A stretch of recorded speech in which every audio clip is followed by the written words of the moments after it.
right. Hello, everybody. How is it going? It says that we are live fully and ready to go. So, last time I did try to stream on Tuesday, um, and then my ISP decided to, you know, have a problem that made my internet go out for more than 24 hours.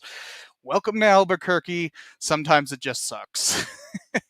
uh, so, today we're going to be talking a lot about the state of education in the United States and what the current administration is doing to try to push indoctrination upon uh, sometimes unsuspecting, but also very often willing Americans who are willing to just take whatever is fed to them.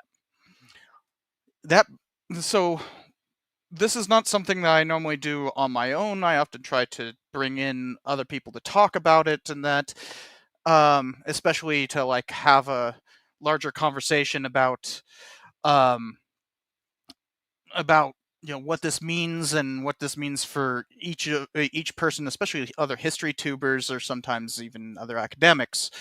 Um, you can go back to the channel and see many such streams.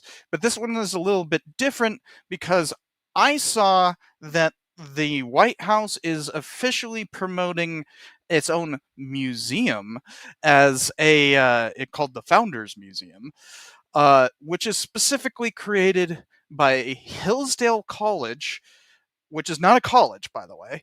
You might see that. You might see some people with, PhD at the end of their names, and that most of them are not historians. Most of them are like economists trying to do history and that, and they tend to do really badly.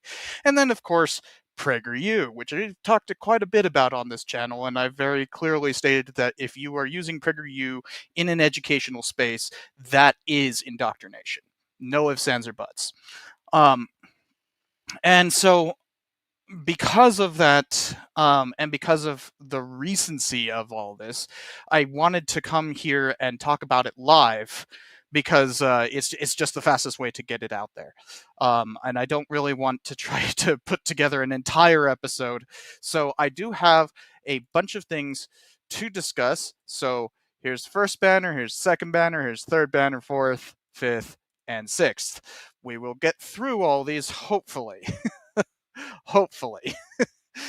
um, and I will try. Another nice thing about me doing this solo means that I can respond to super chats much more quickly.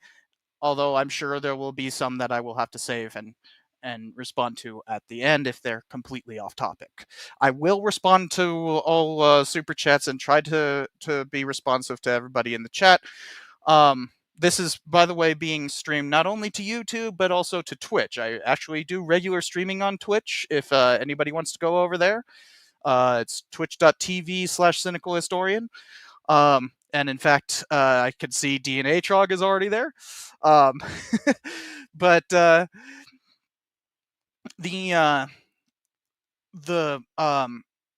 urgency of this is why I wanted to do this live. So, because this is also such a terrible topic, I decided to get out the strong beer. So, today I will be drinking North Coast Old Rasputin Barrel Aged, which I have to block my face because otherwise it tries to focus on me. There we go. Old Rasputin Barrel Aged. It's really good stuff. 11.8% right there. So it's actually a pretty strong beer. It's about 12%. But that's necessary to go through everything we have to talk about today. I will also be doing some live reactions to the videos that they've been putting out and reading through some of the text and everything.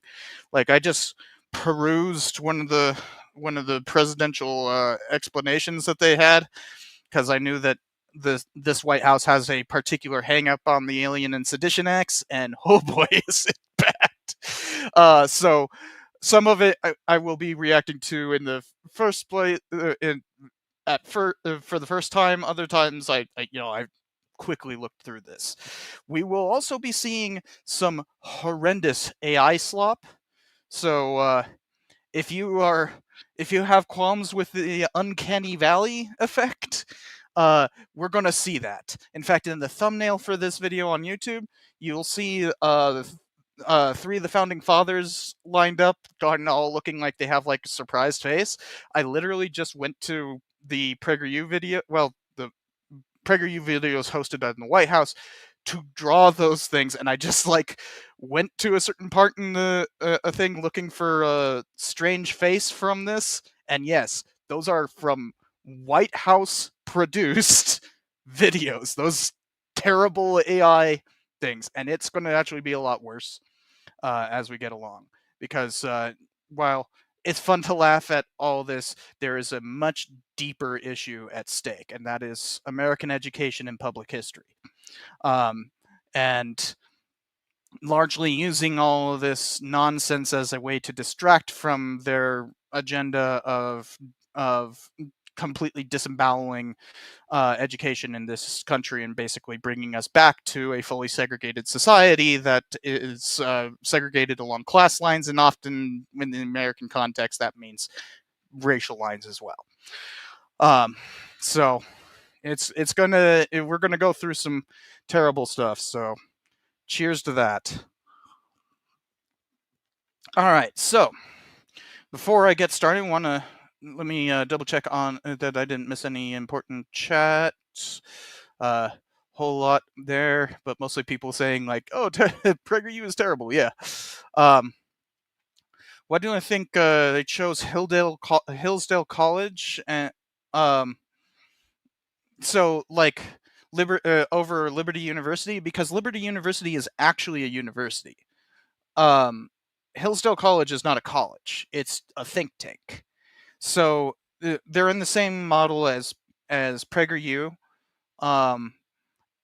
where they, oh, it's a university, but not really a university, but like, it's in the spirit of it. Whereas PragerU is a propaganda outlet, Hillsdale is a think tank, and so they're literally funded by right wing, mostly right wing billionaires, but millionaires too, to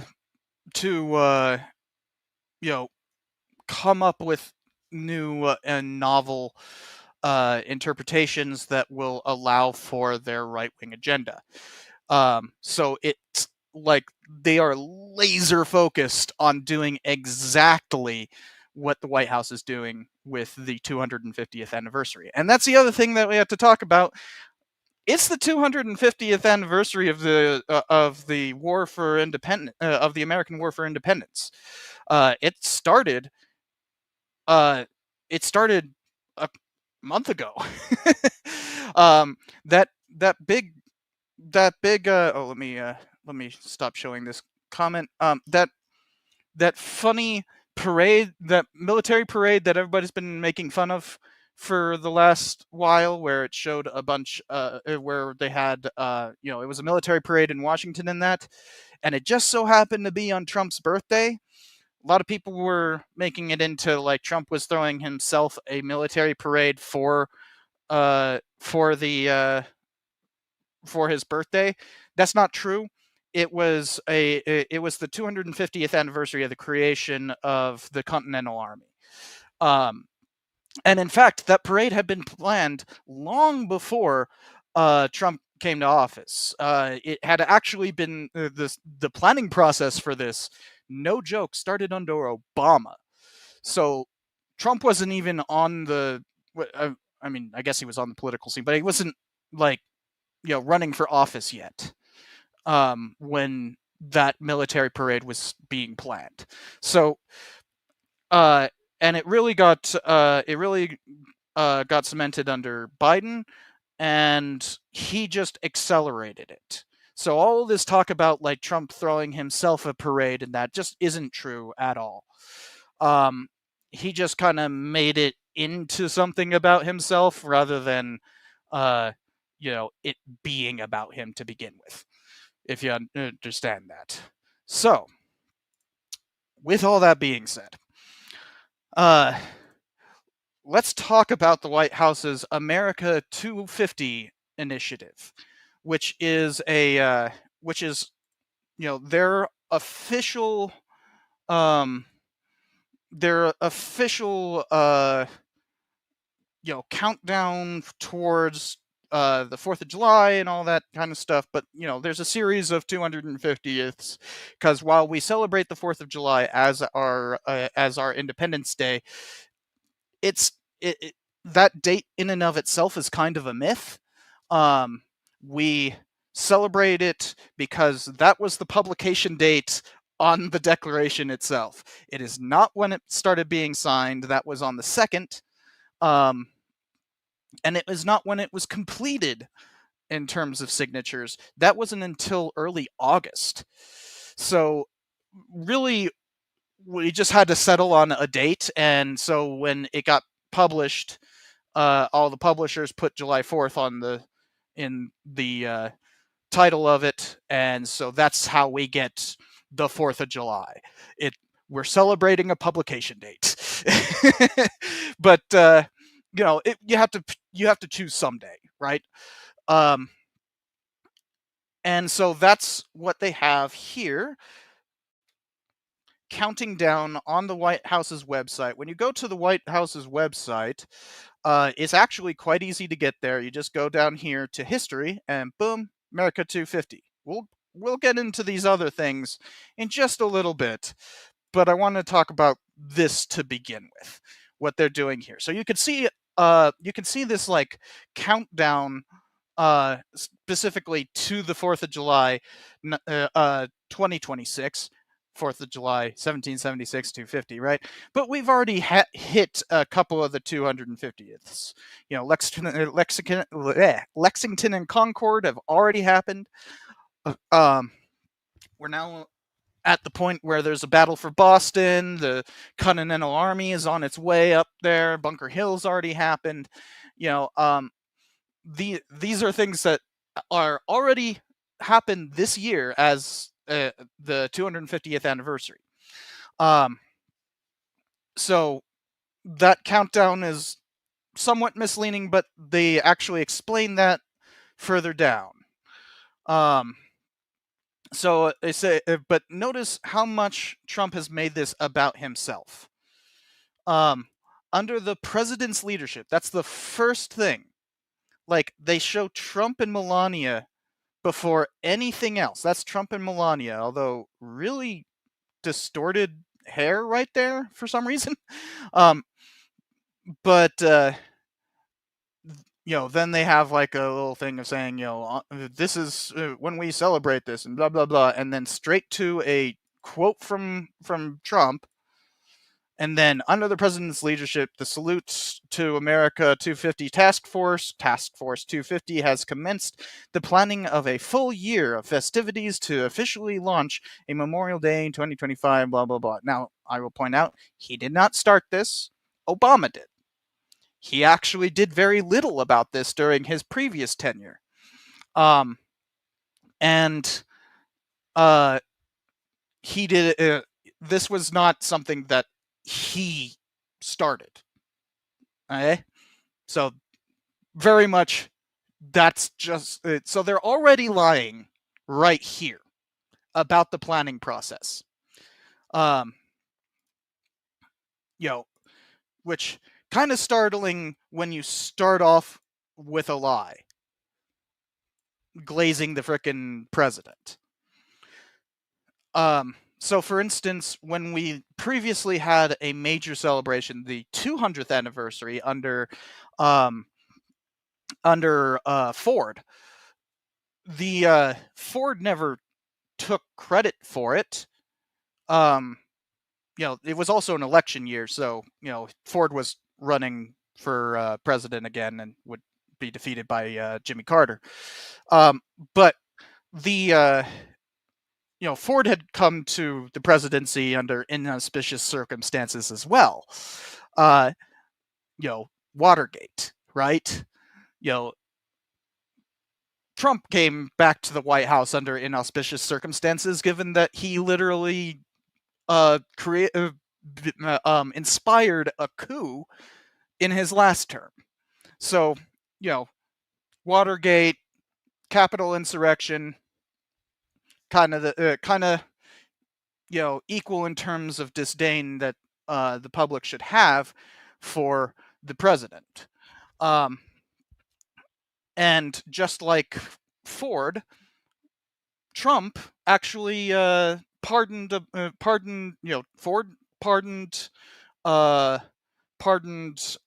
Richard Nixon. Trump pardoned the January 6th insurrectionaries. So very similar, except for one was far more violent, and that was obviously the insurrection. So once you get down to here, this is where we actually see the introduction for the for their initiative. And you will notice that it is literally started with the head of Hillsdale College. Now, I will point out, I have already done plenty of streams about the 1776 initiative and their terrible 1776 report, all the way back in 2020 and 2021. We did a number of streams on that. Be sure to go check those out if you want to know more. That was headed by this same guy. So that terrible history is being replicated here under the auspices of celebrating the 250th anniversary of the United States. So let's hear what he has to say. By the way, do tell me, guys, if you cannot hear this. Sometimes I have trouble getting the everything working correctly. Do tell me if I have any technical issues. 4, 4, and 7 years ago, our fathers brought forth this great nation. Seems to be divided. May we be ever unswerving in devotion to truth. Oh, Dad. Look how important the story of America is, and yada yada yada.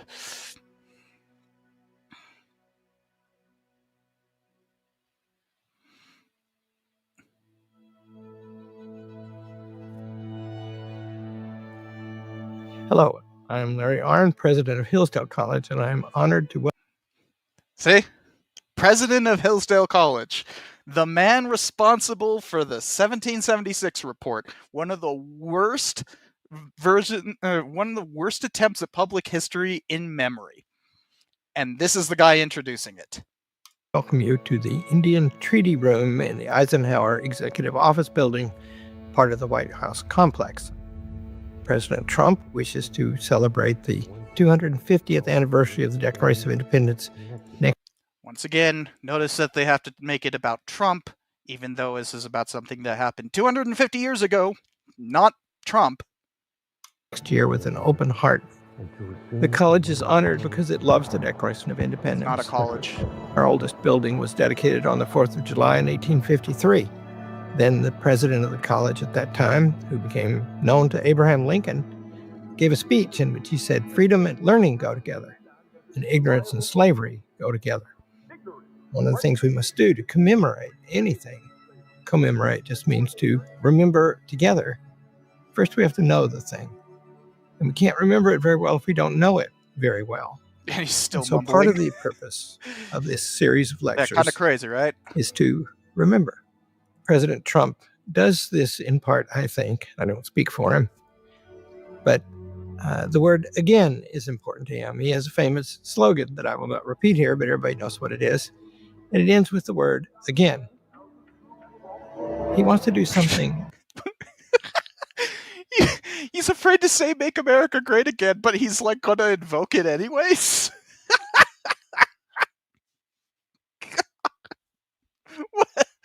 Like, you could tell how much this is just propaganda. That's all this is. It was such a bizarre sentence, right? And yes, you do speak for Trump. Indeed, he does. Again, something already been done. He wants to see it happen again. This places him somewhere near the politics of Abraham Lincoln, I think. George Washington did. What? How does setting up a semi-quincentennial how does setting up a semi-quincentennial celebration the same as being the politics of Abraham Lincoln? What? So, I don't think we need to watch the whole thing. We've already gotten 2 minutes of this nonsense. And it's just glazing Trump, right? That's all this is. So, I think we don't need any more of that. I'm going to close out that. But, each of these is like a... these aren't actually that bad. You have like the story of the Battle of Bunker Hill, the battles of Lexington and Concord, and all they do is have some guy come up and tell the story, right? That's so like, here's the formation of the army, which I don't know, they'll probably talk about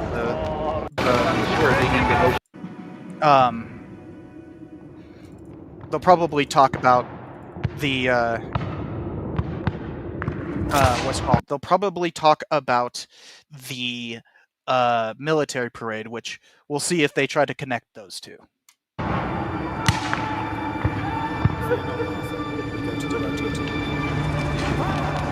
This year marks the 250th anniversary of the United States Army, a legacy born in turmoil. Oh God, they have frickin' Pete Hegseth doing this? Oh no. That's not good. Well, we'll find out. Oh boy. This guy is not exactly known for being able to expound upon history.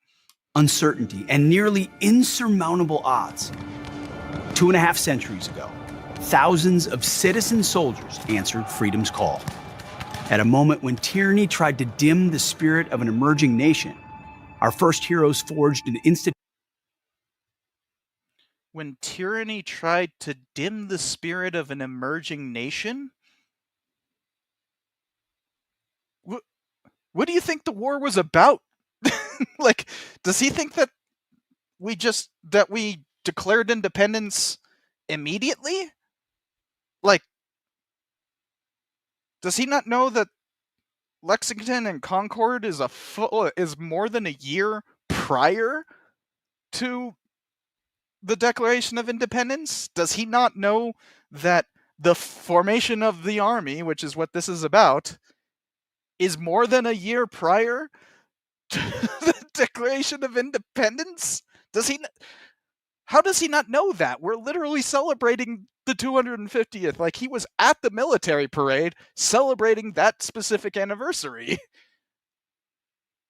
How are you this stupid, Pete? Institution whose strength, sacrifice, and enduring resolve have come to define our republic. The Army's story begins in the spring of 1775. Was Hegseth sober for this? I know I don't want to be sober for this. Good Lord. After the Massachusetts militia humbled British regulars at the battles of Lexington and Concord, America's colonial leaders assembled in Philadelphia for this. This is literally the signing of the Declaration of Independence. Like, this is, well, it's not the signing. This is the presentation of it. Like, this is the Declaration Committee. You know, you got frickin' Franklin, Jefferson, Adams, Livingston. I don't actually remember what this guy's name is, but like, you know, and it's all very precisely drawn in all this. Like, you can recognize every single person in this room. well, there's actually some debate about like one of them, but like in either case, this is very obviously the presentation of the Declaration of Independence. We have other things from the First Continental Congress. Like, come on, dude. This is the Second Continental Congress. Second Continental Congress. Oh, right as he said. The meeting had been called to. But the first is the one that you need to be talking about, buddy. Are you not going to talk about the Declaration of Grievances? To address long-standing grievances with Britain's imperial government. But the recent bloodshed at Lexington and Concord that's not the second. That's fundamentally the first. changed the purpose of the gathering. Until then, many colonists had hoped for reconciliation with their mother country. It was until then. When's then? Increasingly clear that freedom would not be possible without war. The reasons for a united resistance were growing. Among other offenses, the British Parliament had earlier passed the Intolerable Acts, which had closed the port of Boston to all trade, forced colonists to house and feed British soldiers, and restricted the colonists' right to public assembly, allowed British officials to be tried in England instead of the colonies, and effectively put Massachusetts under martial law. In April of it didn't just put it under martial law; it literally freaking disbanded the not Boston, the Massachusetts legislature. Like, it basically disincorporated the Massachusetts charter. Like, it's actually even worse than what he's making it sound like. 1775, they fired on American colonists. We don't know who fired first. We do not know who fired first. By the end of May 1775, Patriot leaders were calling up militia in all 13 colonies. They stockpiled guns, ammunition, artillery, and military supplies. Some militia units drilled every day. The battles of Lexington and Concord proved that Minutemen could push back British forces. Those are interesting historical misconception there. This is a pretty standard one. You guys probably hold this misconception. Most of the people who were involved in the battles of Lexington and Concord were not Minutemen. Minutemen were specifically meant to respond in a minute, right? These were full militias, mustered out as full militias, meaning they were not Minutemen.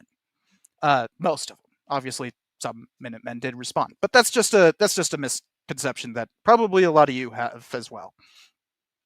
Early battles also proved that the colonies needed a united fighting force with a clear chain of command. Mindful of the perilous road ahead, the delegates to the Second Continental Congress debated establishing an army. Letters from citizens in Massachusetts were read aloud before the assembly. The Second Continental Congress did not form until after. He's supposed to talk about the first. First, there's a reason why it's called the Second. Recounting British acts of tyranny and calling neighboring colonies for assistance. As the Provincial Convention of Massachusetts wrote in a letter to the Continental Congress on June 2nd, quote, "We tremble at having an army established here without a civil power to provide for and control them." Having received reports that British troops would soon arrive in great numbers in New York, the Continental Congress directed that if the British were to commit hostilities and invade private property, the inhabitants should defend themselves and their property and repel force by force. Ultimately, the delegates decided they had only one path forward. It was time to create a national army. On June 14th, the Second Continental Congress voted to establish the Continental Army. The official record read, "Resolved that 6 companies of expert riflemen be immediately raised in Pennsylvania, 2 in Maryland, and 2 in Virginia, that each company consist of a captain, 3 lieutenants, 4 sergeants, 4 corporals, a drummer or trumpeter, and 68 privates. That each company, as soon as complete... Golly. Something for those aspiring to be history tubers and that, I see, for instance, Southern Slavery Uncovered is here, who's working on that. It's best not to do these long block quotes, especially if they're if it's kind of superfluous and can be summed up easily. It was a unified act of defiance. The colonies intended to join together to defend their freedoms and, if necessary, to fight for independence. How is this any longer? The very next day, the Continental Congress unanimously appointed George Washington of Virginia as commander-in-chief. Okay, yeah. Act as you shall think. For the good, the British ships opened fire but could not reach the hastily constructed American positions. I'm talking about British Hill. Major General William Howe ordered his troops to assault the hill. Yeah. The fierce battle that ensued was a... Courage alone was not enough. Wait, is this talking about Will be the laid invasion of aside Canada? so that one and the same spirit may animate the whole. And the only contest be who shall render on this great and trying occasion the most essential service to the great and common cause in which we are all engaged. Washington That's a good then quote. began building the new army. His task was not just about assembling. Washington worked tirelessly to instill good order and discipline, secure supplies and six, but suffered heavily at Quebec. So they're actually bringing up the invasion of Canada. Okay. When the British returned that year to New York Well, in full force, Invasion the of army Quebec. fought Canada didn't doggedly exist from yet. Long Island to New Jersey. Washington's army suffered heavy casualties, but never giving up. With winter setting in, General Washington did the unthinkable. The bold Christmas night crossing of the Delaware River in a blizzard and the subsequent victories at Trenton and Princeton turned the tide of the Revolution. Not really. Those are kind of just holding actions. It's really Saratoga that was the turning point in the revolution, and it was not like I mean, it was a tremendous military victory at Saratoga, but like it wasn't the military victory that made it into a turning point. It was the realization by other European powers that they could now recognize the United States and join forces, which would be the decisive change in our war for independence. It was the French joining us, basically. So Princeton was basically just a holding action, in the vague hope that they wouldn't manage to overrun Valley Forge. That's just not true. But let's see like what he's actually trying to say, because I think he's just kind of going over the course of the war. Although notice that he doesn't bring up the French at all. Yeah, as Burgoyne. Brothers in arms, standing to the left and to the right of us in our formations. To this day, the courage of the Revolutionary War soldier and Minuteman beats in the hearts of every American soldier. These individuals strive every day to build a future that embodies the extraordinary spirit of our nation's very first citizen soldiers. As defined by George Washington in 1775, when he said, "When we assumed the soldier, we did not lay aside the citizen." The formation of our army is a testament to the power and enduring spirit of a people determined to secure their... I'll point out that was said in the buildup of the Continental Army. Like, he's literally saying that in order to recruit. So, not exactly like some big outstanding quote to define what service in the Continental Army was. Destiny of liberty. As your Secretary of Defense, I am profoundly grateful to every individual who has served, from the courageous patriots of the American Revolution who won our freedom to the soldiers currently serving around the world defending our Constitution and way of life.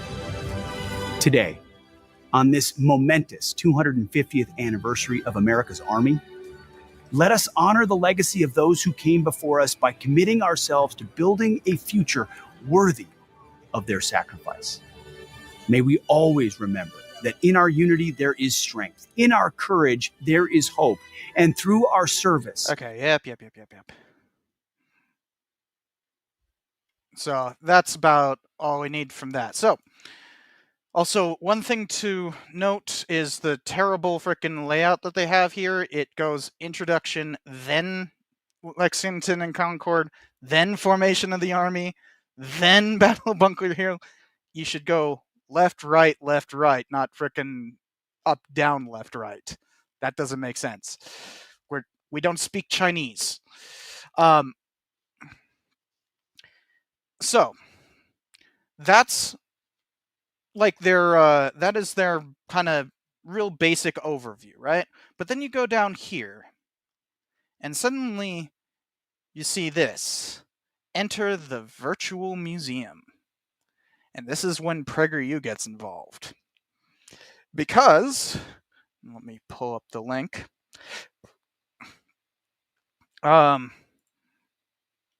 PragerU is involved with the creation of this. Let me change the banner. Because we have the Founders Museum. You go down here. It's literally the second link in their little history section here. It goes America 250, then Founders Museum. And that the thing right here where it says like America's founding fathers, that we'll get to in just a second, but it's literally just part of all this. But where is the actual video? Is it here? Or did I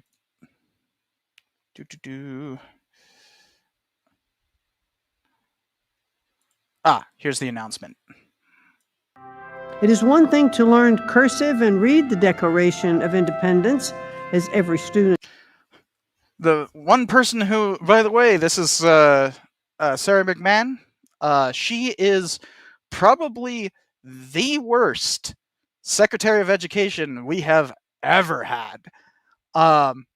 And is actively trying to destroy her own department. That's what she was hired to do. So this being introduced by somebody that insidious tells you a lot of what you need to know. Also, I'll point out this is on PragerU's website. I mean, PragerU's channel. It's also on their website, but like, I'm not sending traffic to their website.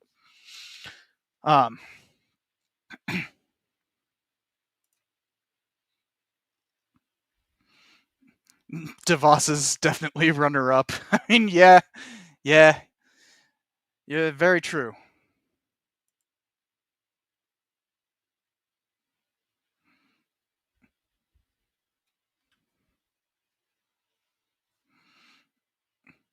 It should, I think, but it is another to grasp why 56 men. Okay, so this is the museum right here.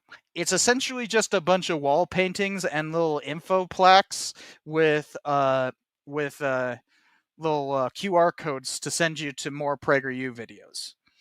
Although the PragerU videos, I believe, are hosted by the White House. Risk everything for what it said, and to love as they did in a way that inspires our sacrifice. When we were chatting with Marissa and the PragerU team and talking about how we could celebrate our 250th anniversary of our country, we thought, how fun would it be to have a museum right here in the Eisenhower Executive Office building? And when Marissa walked the hallways with us, she said, well, does it have to just be the pictures? Couldn't we do some videos? We now are excited to launch today the Founders Museum, 56 signers of the Declaration, 20 key events of the American Revolution, and 6 ladies of the Revolution. And PragerU has been working diligently on creating videos. And when you use that QR code, you get to view the amazing pictures come to life telling their own stories. Yeah. So that's what we're going to once I saw this is what made me go, I need to talk about this. I need to bring this up with people.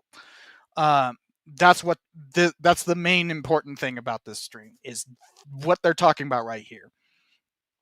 In the Eisenhower executive offices, which is right across the way from the White House, it's kind of where most of the actual work for the executive branch at the administrative level happens,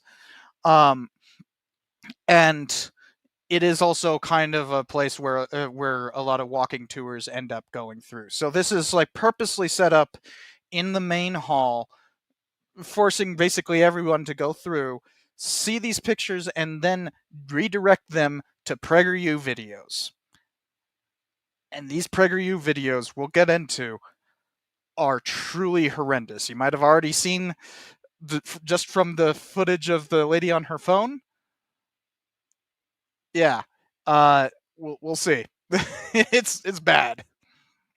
From now on, we are going to remember our nation's history, and it's really going to matter. And we're not going to let anybody have a nation with amnesia, certainly not America.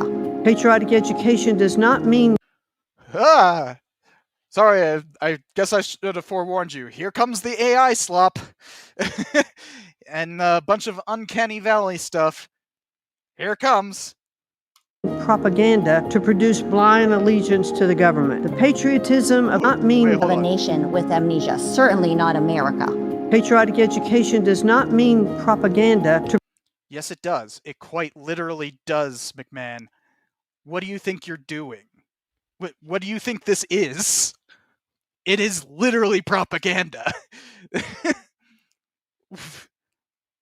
The amount of how do they not know what they're saying? Listen to that. She just said that patriotic education is not propaganda. Asia, certainly not America.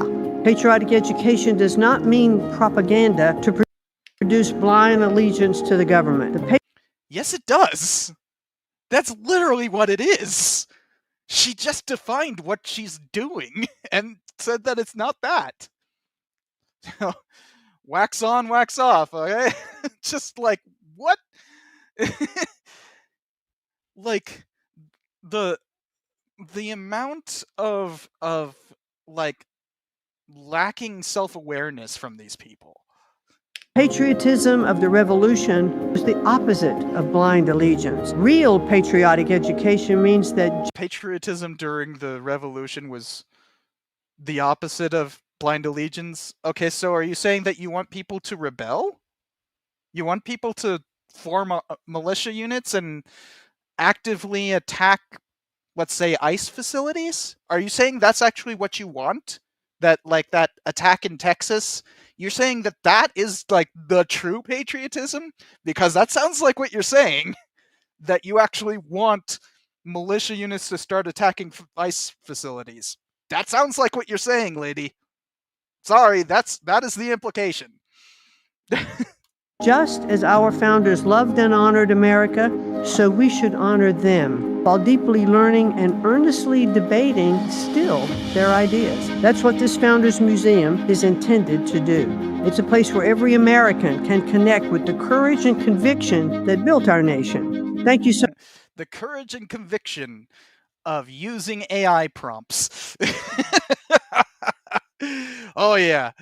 It takes real conviction to have a machine do your work for you. Yeah. Uh-huh. So much for celebrating with us this new symbol of our love for America.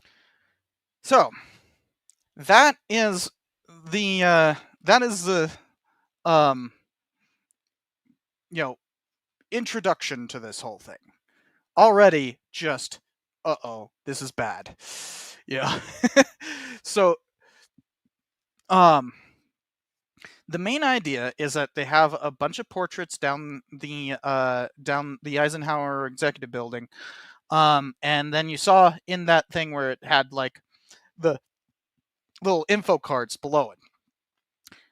Now we'll find that some of these info cards are literally written by AI, and then all of it, all the video is fully AI.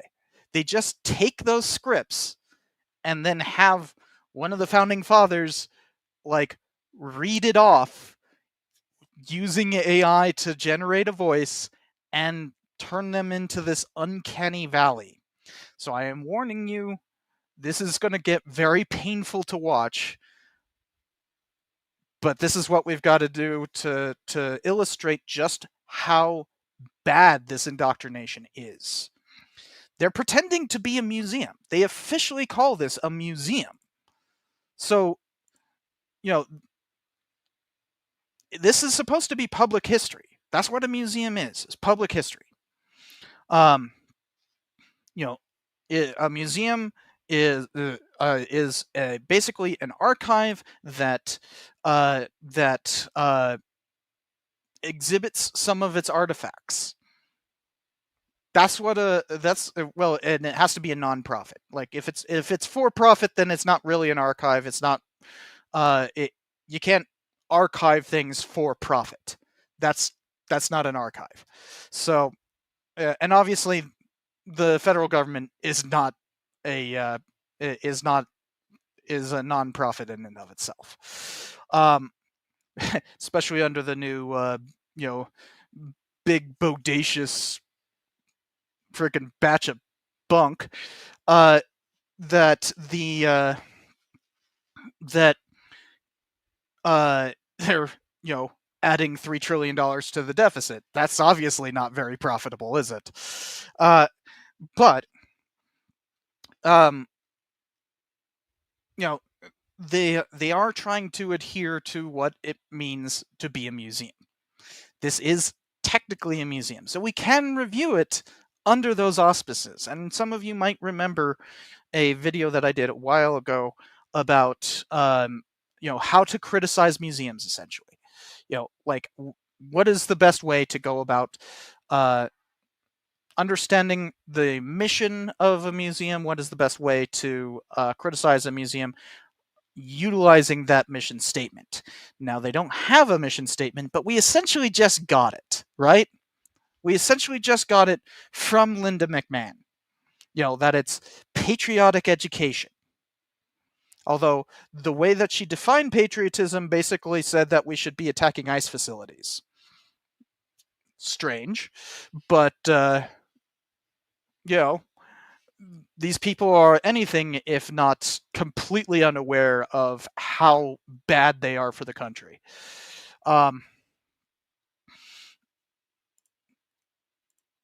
So, let me bring that up. There we go. This is their digital version of the museum. So essentially, all of the things that they are displaying, you can just go here and read it online. It's a digital museum. So you can go and read the bios of these guys. So I was particularly interested in John Adams because Trump was like actively trying to use the Alien Enemies Act, something that was passed under John Adams, and I was interested to see how they depicted it, given, you know, that's not exactly seen as a he's not exactly seen as a good president, to say the least. Come on. So we can go through his bio here, and a lot of it is just like literally just AI generated. Freaking, you know, he was born on October 30th, 1835 in Braintree, Massachusetts. Adams typo. That's supposed to be a period. Adams attended. Oh wait, no, they said born on. Okay, Adams attended Braintree Latin School and entered Harvard. This is all just one run-on sentence. Oh well, there's it's terrible writing. It is AI writing. You can tell. Like, look at that run-on sentence. in 1764, blah blah blah. You just regular kind of basic information. Though interestingly, nothing about his nothing about how they're saying that like spurred Adams to write an essay supporting the Patriot cause during the Stamp Act crisis. Except for they're not going to say how he denounced the Sons of Liberty. Like, he fervently denounced the Sons of Liberty. He did not support the Patriot cause. If you're denouncing the Sons of Liberty, that is quite the opposite. And furthermore, while they do say that he defended the British soldiers, he just was apparently doing it purely because he wanted them to have a fair trial. It had nothing to do with loyalty to the British. No, it just had a great sense of justice. Right.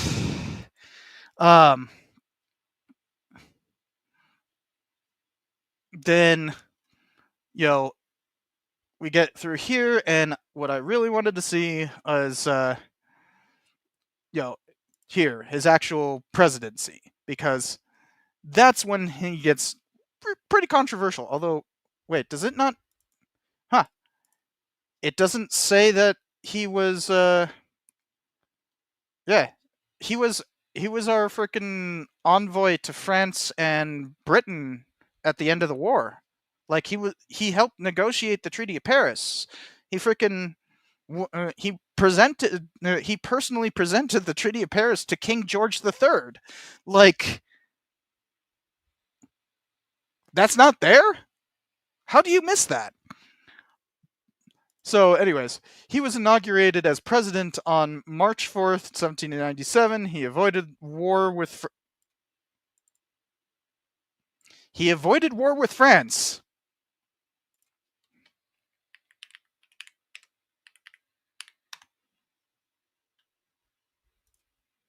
What does that say? What does that say? The quasi-war was an undeclared war. The quasi-war was an undeclared war. Huh.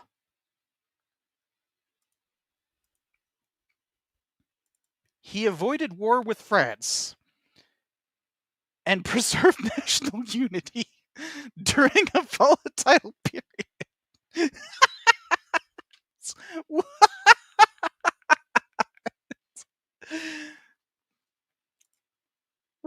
What do you think that is? Preserved national unity. Oh yeah, the Democratic Republicans were so unified behind frickin' Adams. That Congressman Lyons, who spent the frickin' final years of his frickin' presidency behind bars because he dared to speak out against the quasi-war, made him a Jacobin who wanted to destroy America. But frickin' Adams preserved national unity.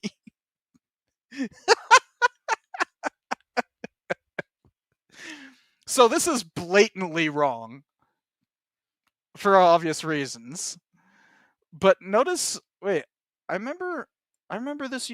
Wait, did they change this? Hold on. I think they changed this. It used to, I remember it having something to do with the, I remember this having something to do with the,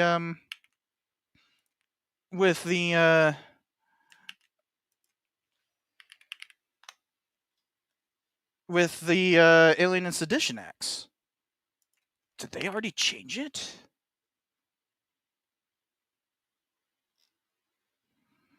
Let's go back, let's say here.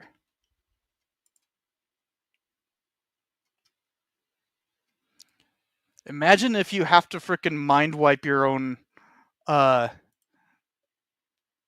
frickin' coverage.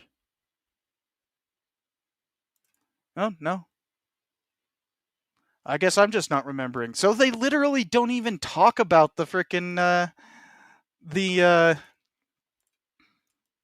Alien and Sedition Act. Like, how do you miss those things? The Alien and Sedition Acts are like the defining thing of his presidency. So now let's see how bad the video is, shall we? Let's watch it on YouTube. Point out this is actually hosted by the White House. Seriously.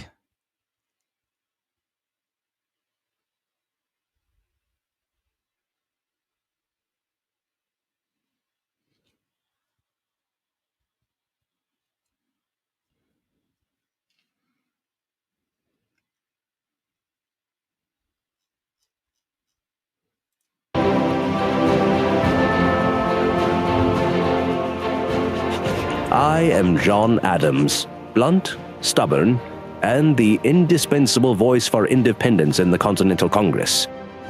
He called me obnoxious and disliked. I call it telling. He literally called himself obnoxious and disliked. That's not...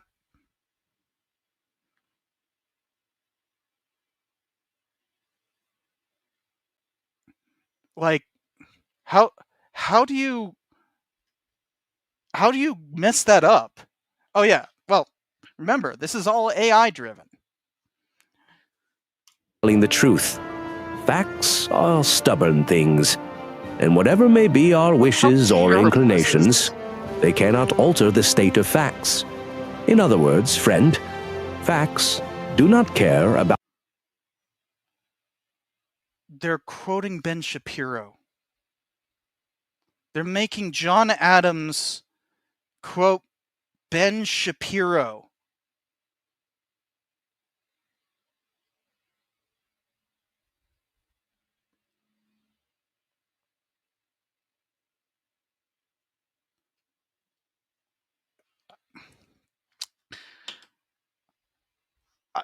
Like, they're making John Adams quote Ben Shapiro.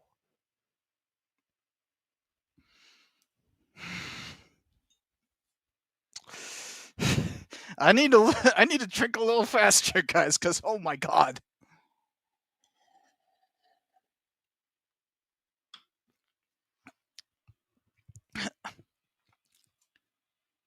How does this happen?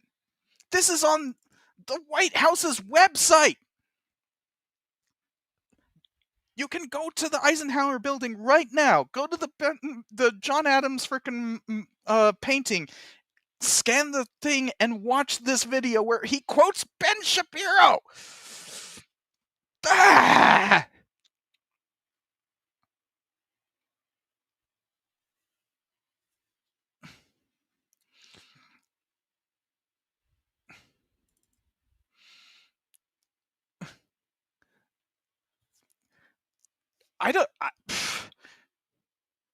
Need I go on? Look how bad this is. Look how bad this is. How do you get to the point that you're quoting Ben Shapiro using an AI discombobulation of John Adams? And that's their way of celebrating the 250th anniversary.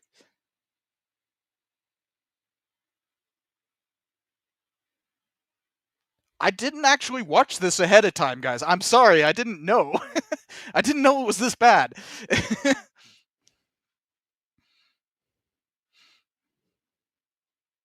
About our feelings. While Jefferson penned the Declaration, I drove the debate, won the votes, and dared to speak when others hesitated. I stood on principle. He dared to speak when others were hesitating, because nobody else wanted to debate the Declaration. The founding fathers were famously conformist.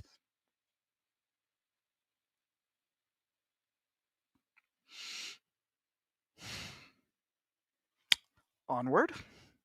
even when it cost me popularity. I never stood alone.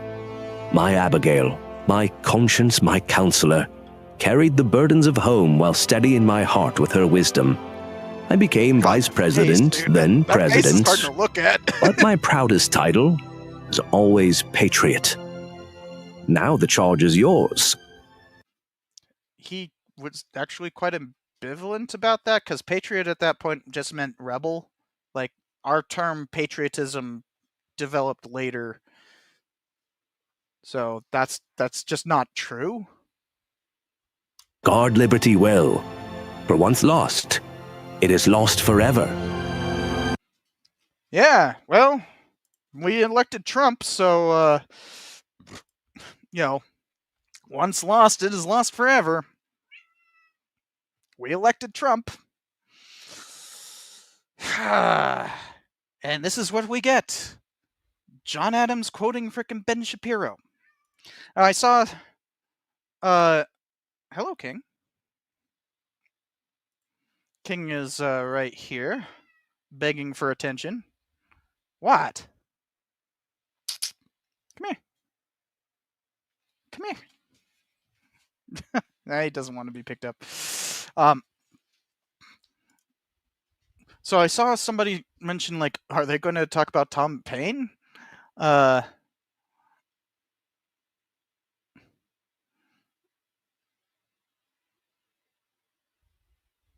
Yeah, Grand Army of the Republic. Are they going to mention Tom Paine? Like, I kind of want to find out. Like, let's find out if they mention.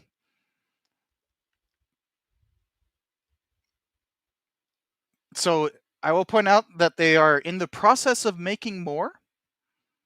Supposedly there will be more.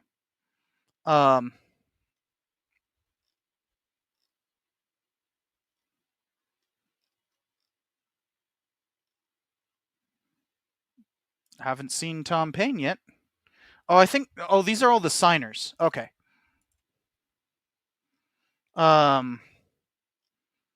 Okay, so let's see if it's under Founding Fathers, maybe. King. What? I'm not. King is yowling from the couch now. No, I don't see anything about Tom Paine on here. That's unfortunate. That's, pretty important part of our frickin' revolution. Let's see what they have for their little timeline here.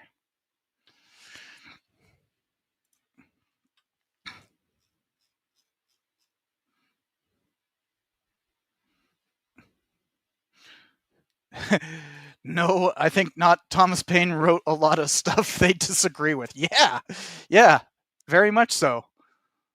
I mean, could you imagine frickin' could you imagine Trump reading American Crisis? Like, the dude is, like, fundamentally incapable of recognizing that he is a frickin' draft dodger, and Tom Paine denounced draft dodgers, no, not really draft dodgers, but really, what do they call sunshine patriots or something like that? What's the ISIS Paine? We can go here. I'm sure has the text right there.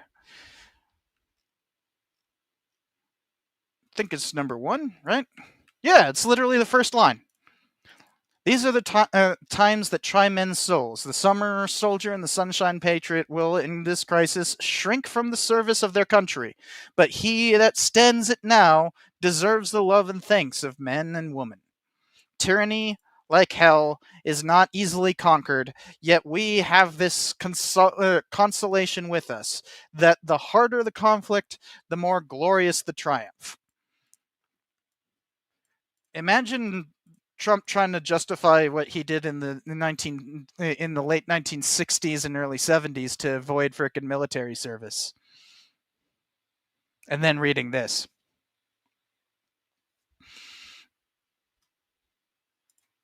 So, let's see what their timeline is. So they have the French and Indian War, that's where it starts. Then we go straight to the Stamp Act, then the Boston Massacre. What the hell? That's a terrible timeline.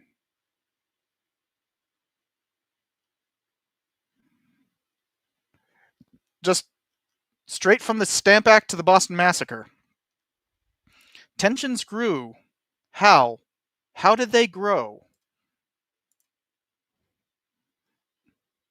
In 1767, the Townsend Index, okay.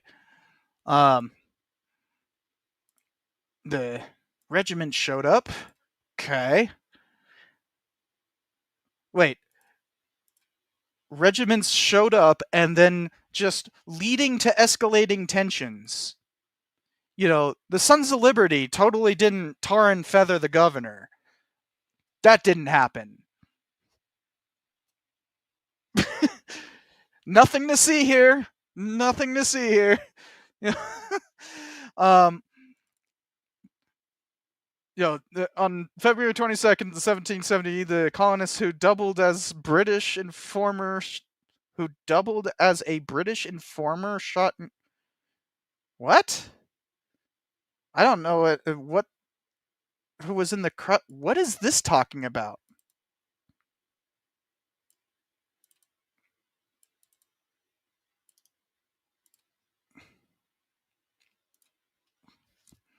Was a boy who was considered to be the first American killed. He was 11 years old when he was shot and killed by a customs officer. He was a customs officer, not a British frickin' informant. They call this a British informer? He was a customs officer, you dolts. How do you get that wrong?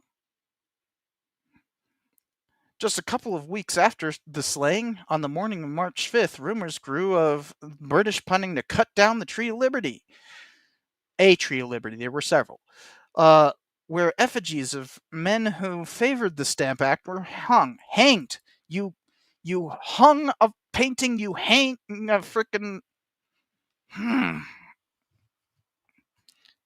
Men are hanged, paintings are hung.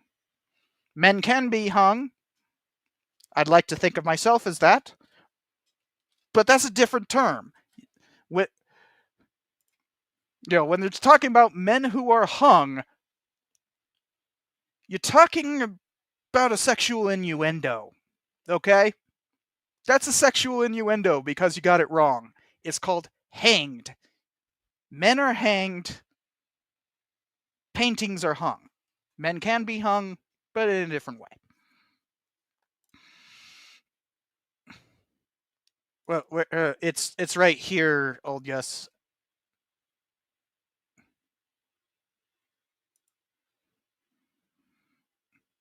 Anyways, on that cold night, a tussle that began with the taunting ended with the eventual deaths of 5 patriots. Yeah, that's this is literally part of it. What are you...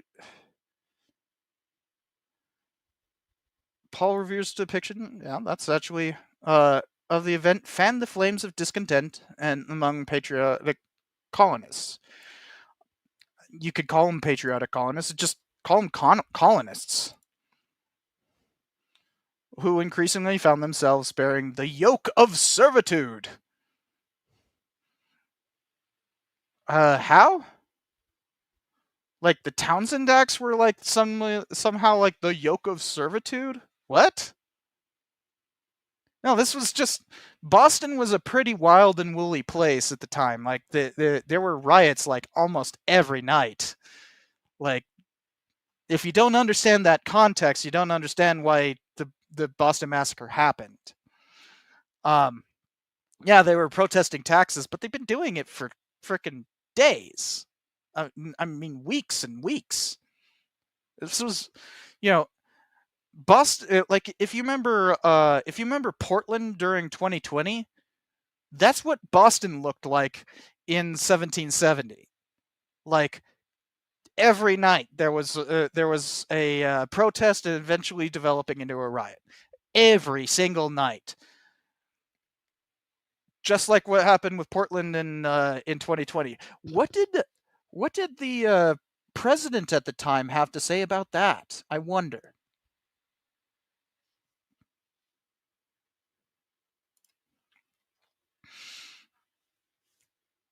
So we get to the British Tea Party, Boston Tea Party, I mean. Then the Intolerable Acts in Response. First Continental Congress, when they, send this strongly worded letter. And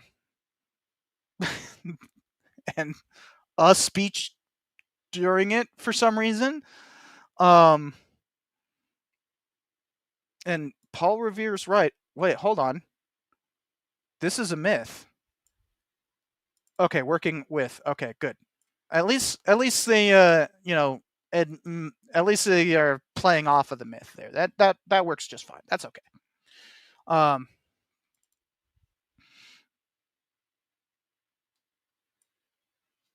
But Paul Revere only did like half the ride.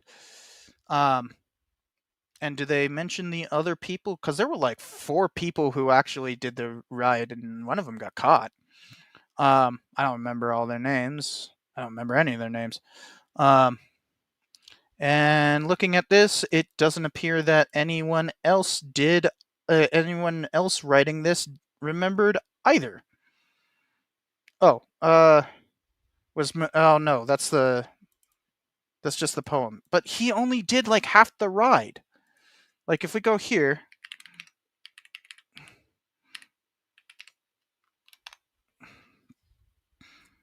I know that there's like a good, there's a good freaking, yeah, here it is. So this shows like the route.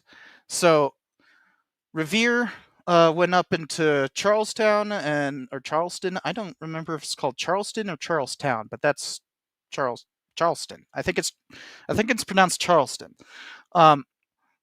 Or Charlestown. I don't know. Anyways, he went all the way over here, then, he got caught. But you have Dawes's route, who he nearly gets caught and runs away. But there was a couple of, there was Prescott's route, who continued just after that as they all met up after Lexington. So you can see here, it's actually a lot more complicated than that. And admittedly, they're actually doing it some justice, but you'll notice that this includes Prescott and this does not. Right? Nope. It does not. Okay. So, oops. Got that wrong.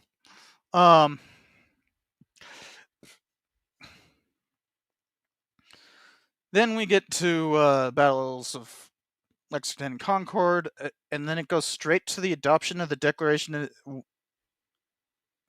The adoption was July 2nd, not July 4th.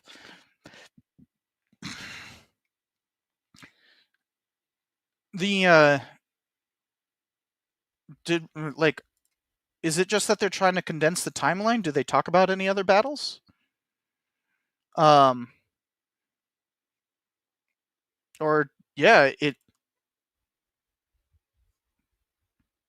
this is just the battles of Lexington and Concord. And then it literally goes straight... Oh, wait. As the British laid siege to the continent and landed large armed forces in Boston and New York, many colonists grew to believe the only sure path to freedom, blah, blah, blah. Okay, but they're not talking about like any of the actual movements. Like they don't even talk about the creation of the Continental Army.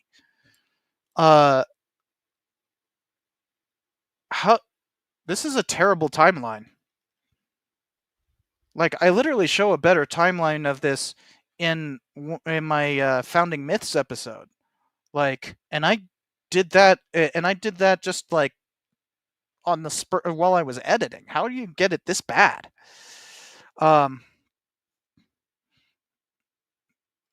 Trenton, Saratoga. Okay, so we got Saratoga here. Let's see if they mentioned France at all in this section. Um, you know, they talk about Benedict Arnold. That's cool.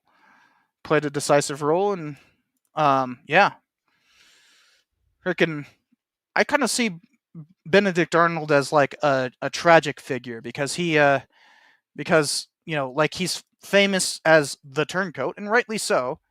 But there's a reason why there's the joke of like we should bury his leg with honors because he got wounded during the Saratoga campaign,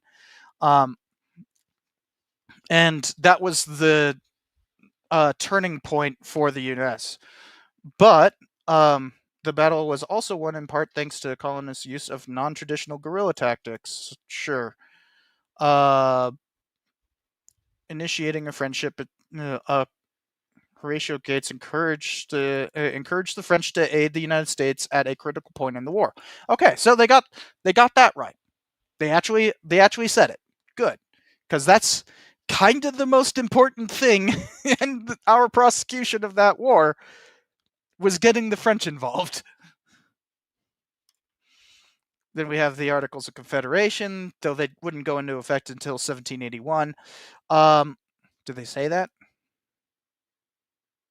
Okay, yeah, they say that.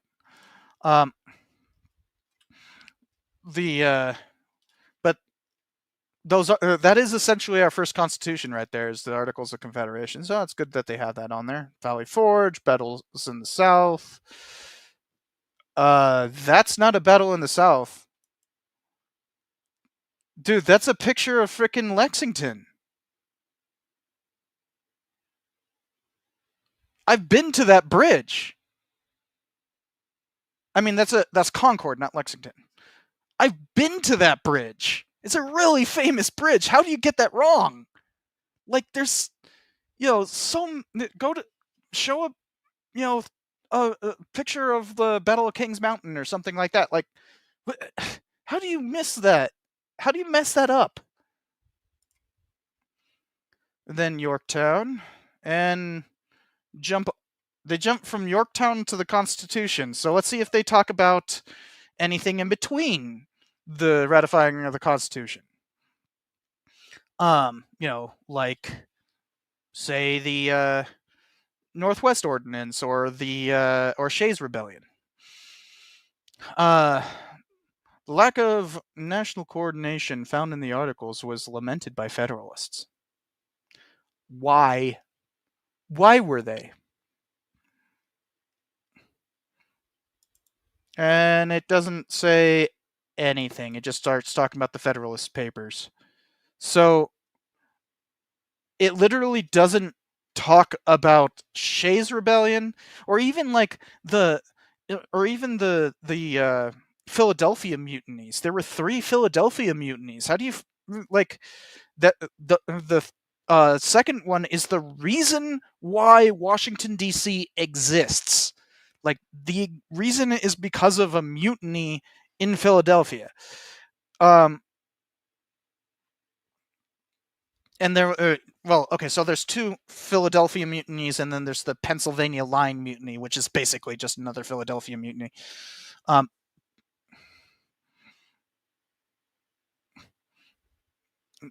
Also, Washington's attacks on the Iroquois. That's part of the war, but like, there's so many parts of the war that they're not going to try to hit everything.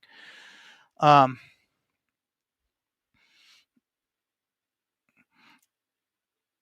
Northwest Indian War does kind of start during this period, but there's a problem with it, with talking about it during this period, because it's not really an important part of the lead up to it actually was beginning during the ratification process of the U.S. Constitution. So it didn't really have anything to do with the creation of the U.S. Constitution. And the like Hamer's retreat, and Hamer's retreat is like 1789. That's during the federal period.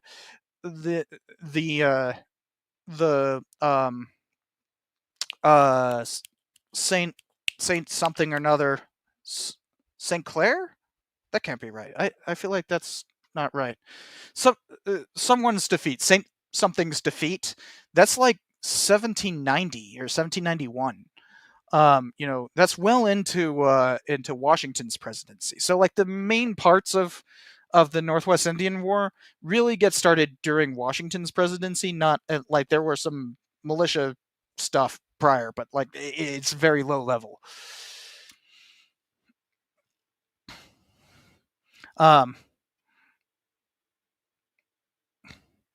But yeah, so this is a pretty half-assed timeline, and remember, this is on the White House's website.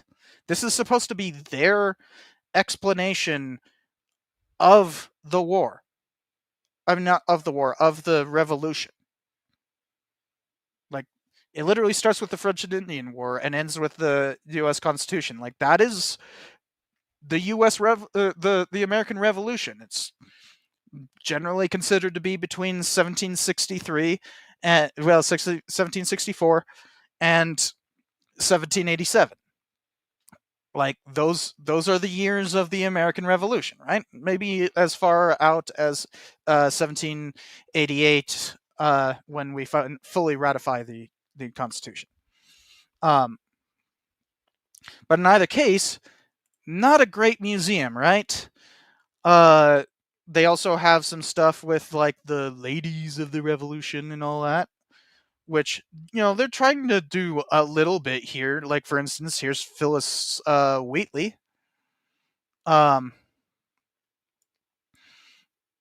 So let's see what they have to say about her, or what she has to say for herself. They haven't done it yet. All right. Well, let's see what Martha Washington has to say for herself.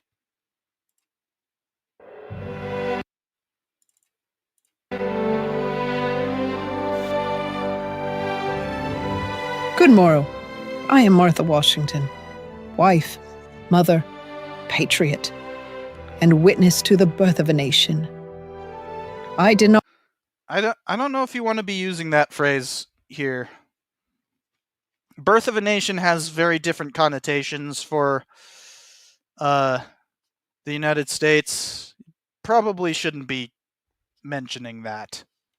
Just saying. Not carry a musket or sign a declaration, but make no mistake, I served the cause of liberty. While my husband led armies, I walked among them. I left the comfort of Mount Vernon to travel to winter encampments, to sew garments, tend the wounded, lift spirits, and remind our soldiers what they fought for. It's not just soldiers who fight in wars. I was in the snow at Valley Forge. For like a week, lady, come on. How are they managing to do like stolen valor with dead people? What? She showed up for like a week. What? Come on. How do you do stolen valor with dead people? Like, what the hell? Saw boots without soles, men without rations, but never without courage. And in that bitter winter, I did what I could to warm the fire of freedom with words, with terrible work, with presence. Some called me Lady Washington. Wait, with presence? with presence. Her mere presence was enough. Presence. Some called me Lady Washington. Others simply called me strong. But I tell you this, the revolution was not just fought on battlefields. It was endured in kitchens, cabins, and quiet prayers. So that's actually right there is referencing a myth. You guys have probably seen that famous thing from Valley Forge, the famous painting of Washington Valley Forge prayer. This one And oftentimes you'll see it depicted with like a guy in the bushes right there. Right there. But here's the thing about that.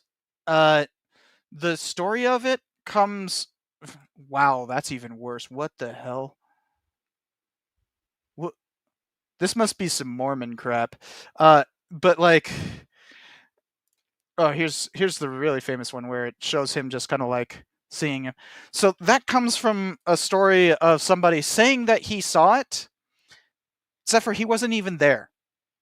The person that this supposedly depicts as having seen it, he wasn't even there. So when she's talking about like quiet prayer with quiet prayer and all that, like we know Washington was Presbyterian, right? We know that. He regularly attended, and even when he was in like Boston, for instance, there's a pew that he rented out. Back then, you had to in common houses, you had if you wanted to not have to stand, you had to rent a pew. So it was like a way that churches would fund themselves. He paid for one, right? And you can still go and like see their little exhibit about it in the Boston Meeting House today. So he was somewhat he was very much a member a Christian of a member of a Christian church. But this depiction of him as like especially devout and openly so, just wrong. That like this right here, it's very possible that he might have gone and prayed in the snow or something like that. Not saying that didn't happen, but this specific depiction of, this guy seeing him do it as like a, please help us through this terrible moment. No, that didn't happen. This guy wasn't there. So, the whole story of this just incorrect, and so they're pushing major myth, and that actually plays pretty heavily into Christian nationalism, which is a deeply debunked idea that like founded as a Christian nation. No, it wasn't. It absolutely wasn't. I already debunked this in my Founding Myths episode, so if you want more on that, go there. I buried children. I endured war. I kept the home fires burning, not knowing if I'd ever see George again. I did not choose war, but I chose to stand in it. When we finally... Oh my god, that is such terrible AI. I mean, like, their faces are blurred. Ugh. Saw peace, I longed only for quiet. But liberty, once born, is never truly quiet again. So hear me, dear one. Freedom is not the burden of soldiers alone. It belongs to all of us. My duty is done. Yours is not. Carry it well. And if ever you wonder what one soul can do in great times, remember mine. Okay, so, like, there you go. I think I've shown enough to show you how truly terrible this whole thing is, right? PragerU working with the White House in order to put this AI slop that's pushing this weird, like, right-wing version of history onto often unsuspecting visitors. So, let's move on to the next topic, because I want to talk about how we got here, how we got to the point that we could have a right-wing propaganda outlet like PragerU pushing this kind of crap onto and mandated by the White House. So, Now, obviously, I've been covering plenty of what's been going on in terms of American education and this and the current state of affairs. I did an entire video about attacks on education. I highly recommend, if you haven't seen that, please go watch that. It's literally my longest video ever ever scripted. I've had other ones I've like combined other episodes together, obviously, but like that's the longest singular video that I have ever scripted. And I'm obviously very passionate about this. That's why I'm here talking about this and have been talking about it for an hour and a half now. Although I just realized I've missed a few super chats. So, and so the SF Native Boy, as I know him, Kelly says, imagine being a little kid or an old person seeing this for the first time. Like, who asked for this slop? The answer to that question is Trump. Like, this is what we have gotten to.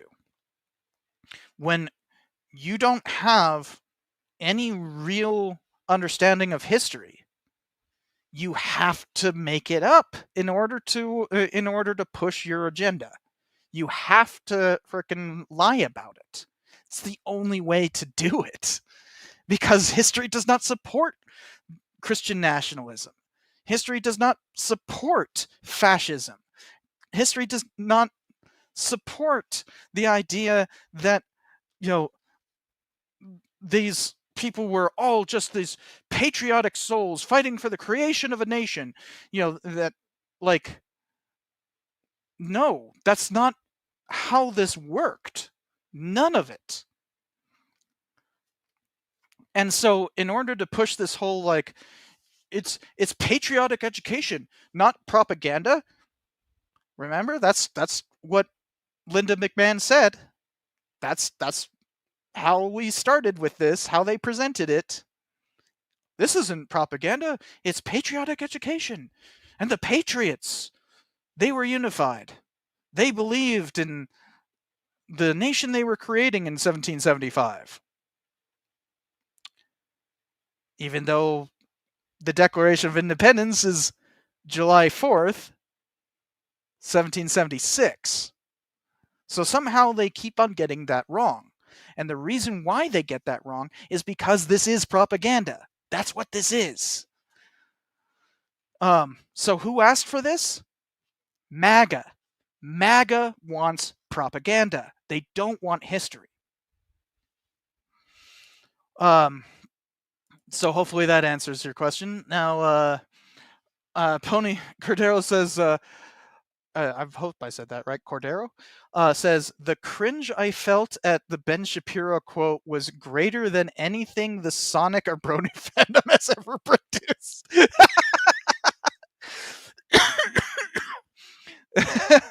Oh, and I also want to point out, everybody say hello to King. Hi there. Here you go. But you are very, I don't think I've cringed that hard on screen before. that was painful to see. Yeah. He's a good boy. Oh, yes. Hello, King. Hello.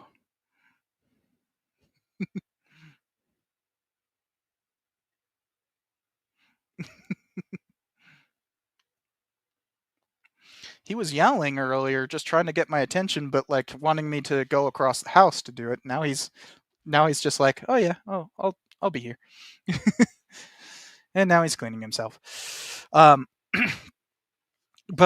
yeah, that was painful, wasn't it? Next, will Prager tell us that the Great Father had no kids of his own and was what the young right would call a cuck? I don't know if I don't know his sexual proclivities, but he was fatherless. Yes, not fatherless, childless. You know, I read into that what you will, but I don't think that's particularly important to, a lot of famous figures, were happily married and didn't have kids. Just happens. Um,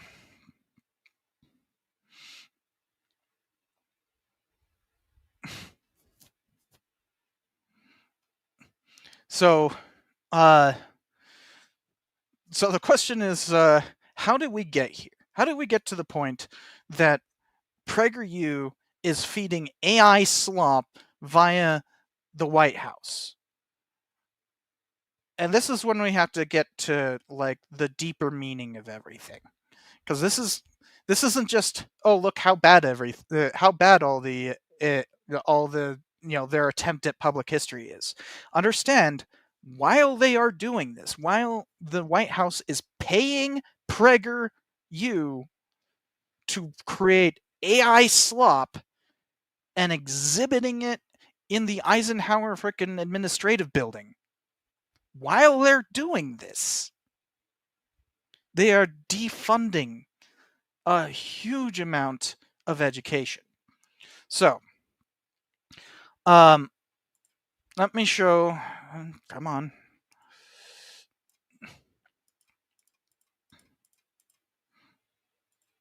Doop, boop, boop. Sorry, hold on. There we go. This is fairly new. Literally put out yesterday. So Trump, you might remember, has put out a bunch of executive orders, but many of them have been blocked. But the U.S. Supreme Court this week frickin' said that Trump can proceed with mass firing within the education department. So, you guys might remember that he put out this order. Oh, no, that's a Supreme Court decision. Where's the... Yeah, this one.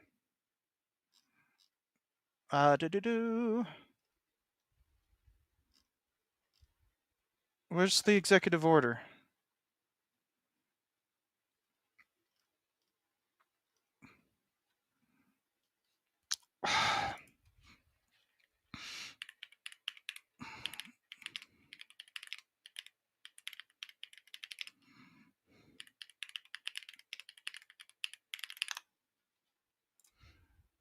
There we are. So,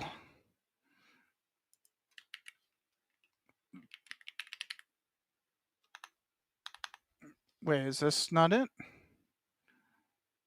Yeah, okay, so closing the Department of Education and returning authority to the states. So this is actually something that I specifically talk about in my Attacks on Education video. But it's only this week that that the Supreme Court allows for this to happen.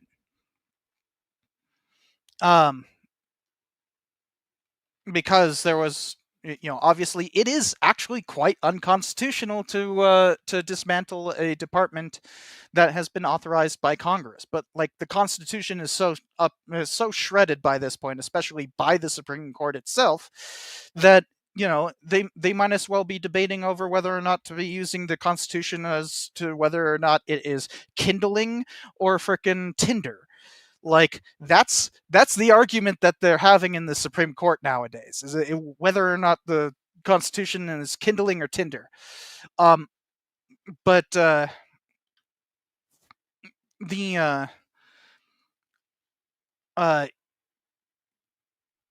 just allowed this mass firing to go through. So Elon Musk, when he was still in Doge, went into the Department of Education and highlighted a bunch of personnel who could be fired. and basically highlighted a bunch of people who should be fired, and then also gave these like weird incentives where like if you accept being fired, you'll get paid for the next 6 months or something along those lines. And so the actual personnel in the Department of Education has been reduced by nearly half. Then, on top of that, just what was that? I mean, it was the big bodacious batch of bunk was passed on the 4th of July. And here we go. Let me pull this up. And so let's talk about what that means. Because colleges will be seeing tremendous cuts in terms of funding. Not only have we already been seeing a bunch of funding illegally withheld by the White House, and yes, illegally, Trump has committed more crimes in his first 6 months than he did in his last period of 4 years. And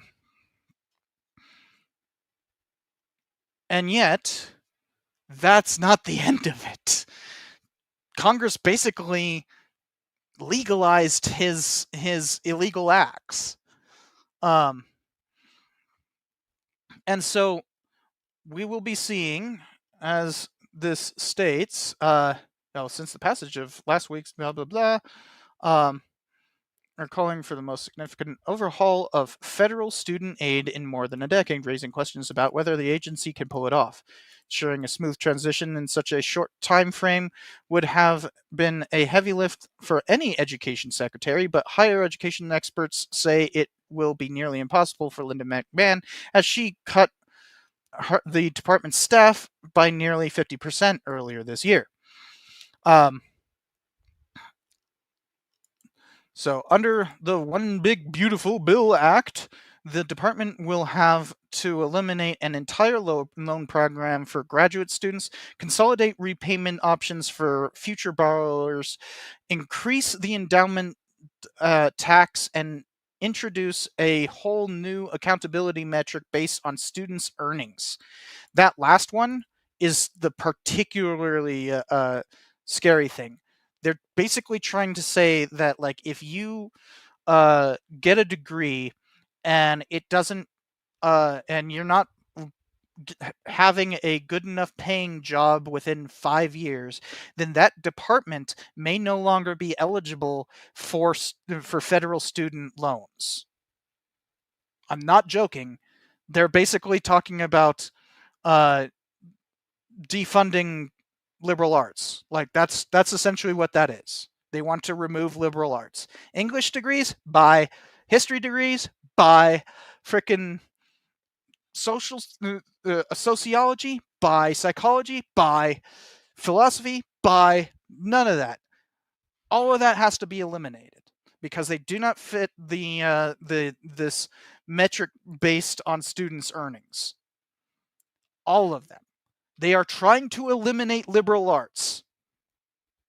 Understand that.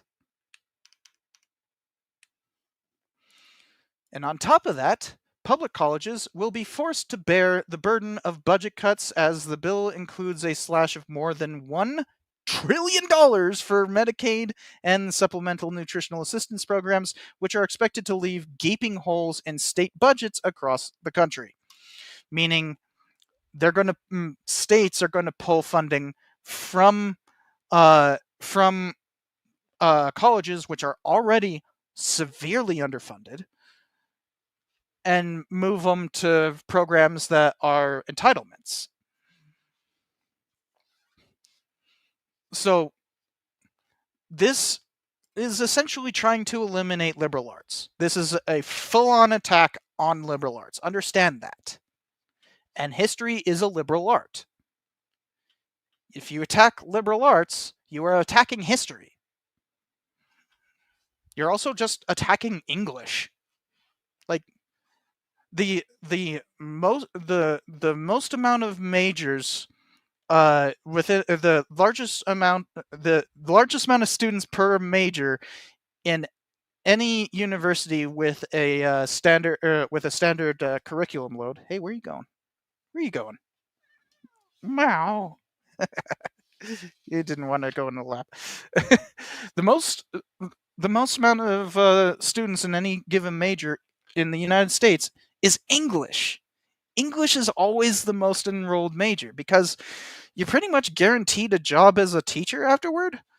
Like it's an excellent, you get 4 years of English in high school. So like, English teachers are always needed.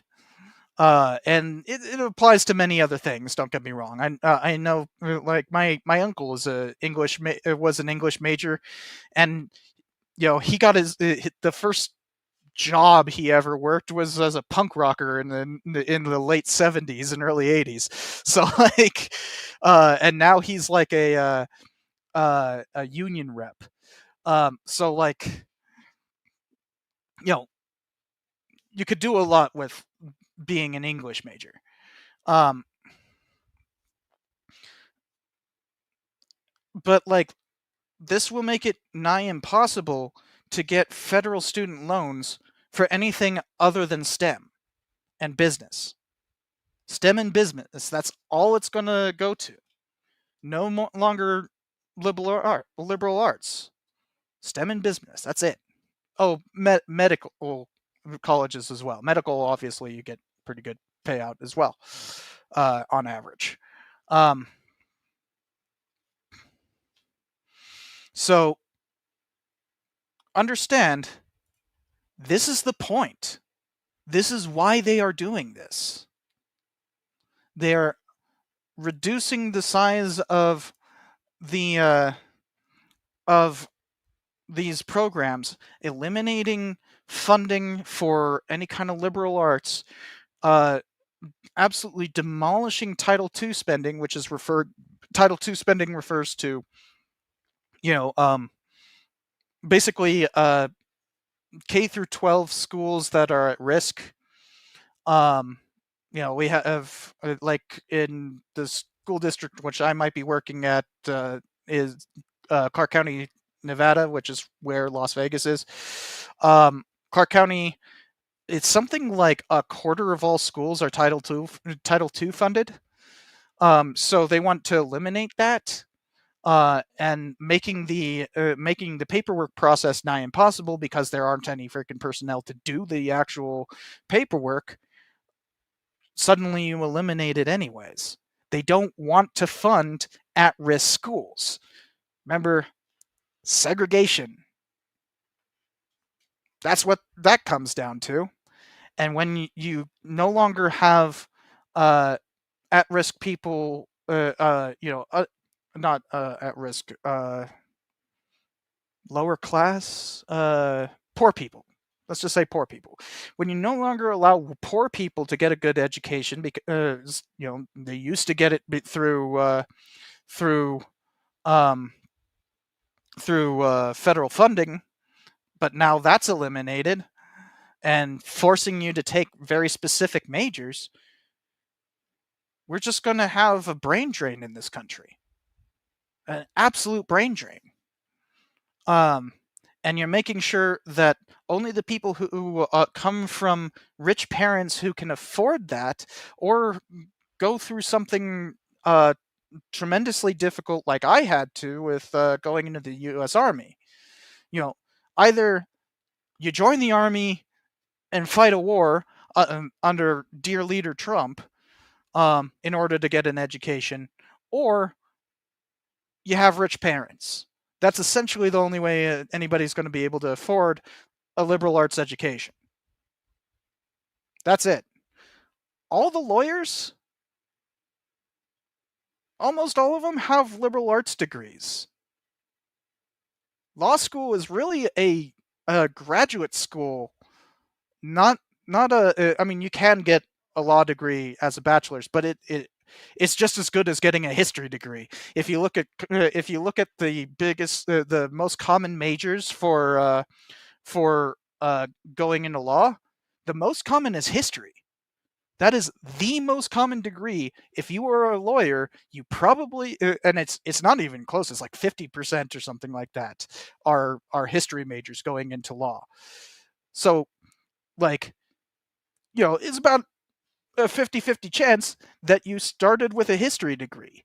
If you don't have the money to do that anymore, what does that mean for all the lawyers? What does that mean for all the ancillary jobs that require that kind of research that you can no longer do? Think about how many people who are the manager at your local Walmart or something like that. Probably like a English major or something like that. There's a lot of that. Or the regional manager. The reason why they value those degrees is that it shows that you have the ability to, write memos, do your own research, think independently.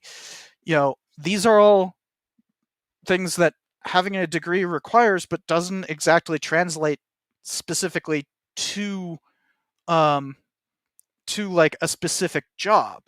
But we as an economy benefit from it, from that spread of liberal arts majors throughout the economy, because liberal arts majors are the ones who do the better thinking. It's just, that's the point. And so we are trying to basically segregate education by income. That's what we're doing. And so when we're looking at all this PragerU crap being pushed by the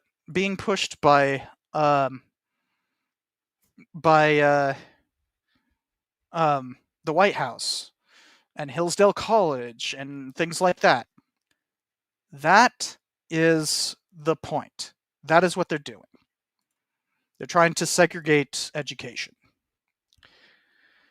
So keep that in mind, because I'm going to show you guys something even more horrifying than that in just a second. But I want to answer some of the super chats. Wow, thank you, IP0. You're always here trying to keep me on for longer periods of time, huh?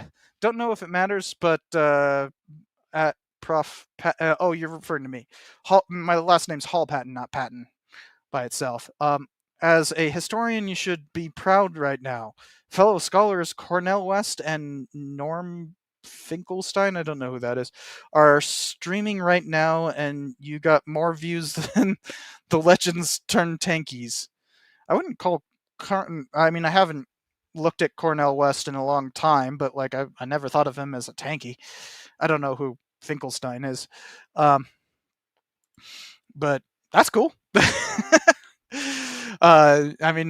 Only have 190 viewers right now, so not that many. Then let's see here. Prairie Fire says this AI prison of misinformation is worse than control Big Brother had in 1984. We may need a solar flare to EMP this tech. Keep shining a light. Yeah, that's what I'm trying to do here is show what they're doing and how insidious this is. That's the thing here is that it's very low effort propaganda when you think about it. I saw I should mention in fact, I believe I have her video linked in the description. Correct me if I'm wrong, but I think I have a video linked in the description by Zoe B. Excellent channel. She's used to be, I believe, an English professor, if I remember correctly, and she just recently did a video called PragerU Slopaganda, and it was that video that actually clued me into all of this. Why I suddenly decided to dig into it, and why I saw this as an urgent issue to talk about. So if you haven't seen it, I highly recommend watching her video, Zoe B's Slopaganda. She's also done some other stuff on PragerU, and generally does excellent work. I recommend her channel. She's great. So I'm not the only creator who's talking about this, and I got the idea from her. So next, Kelly says, you can try to keep your head down, stay quiet, not rock the boat, but can you even do that safely anymore? This regime doesn't care if you're silent. They come for anyone. It's true. It very much is. I mean, we'll be getting into, did I mean to talk about this now, or oh, okay. So yeah, I actually wanted to talk about the downsizing, how this sorry state of funding has actually affected my career already. Because while I am trying to use my platform in order to shine a light on all these issues, I do want to point out how bad the state of academic hiring is. So thank you for that, Kelly.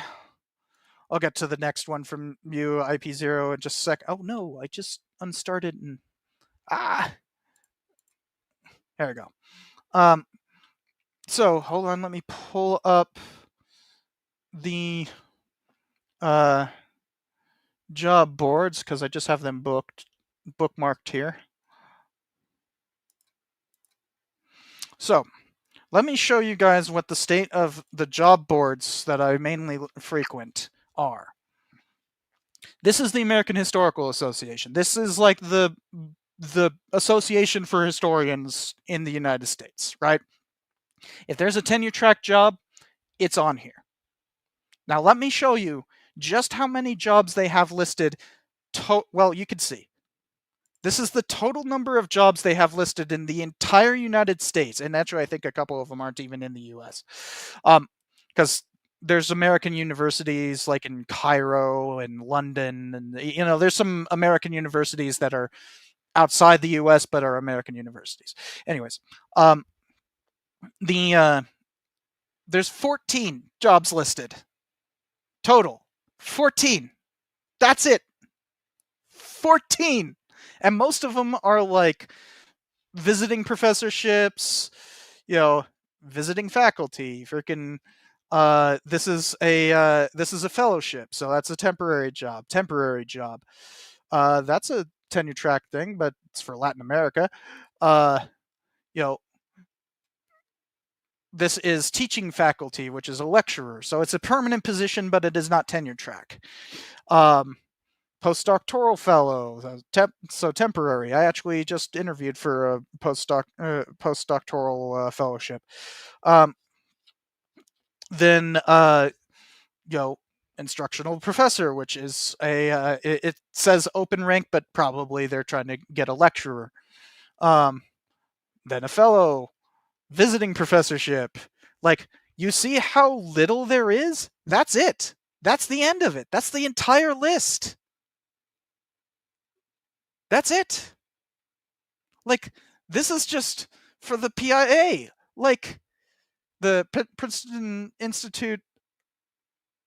I don't know what it's the one. This is for the thing that Oppenheimer ran for a while, if you remember that episode. This is specifically for a researcher connected to that. And it's, open. But, like,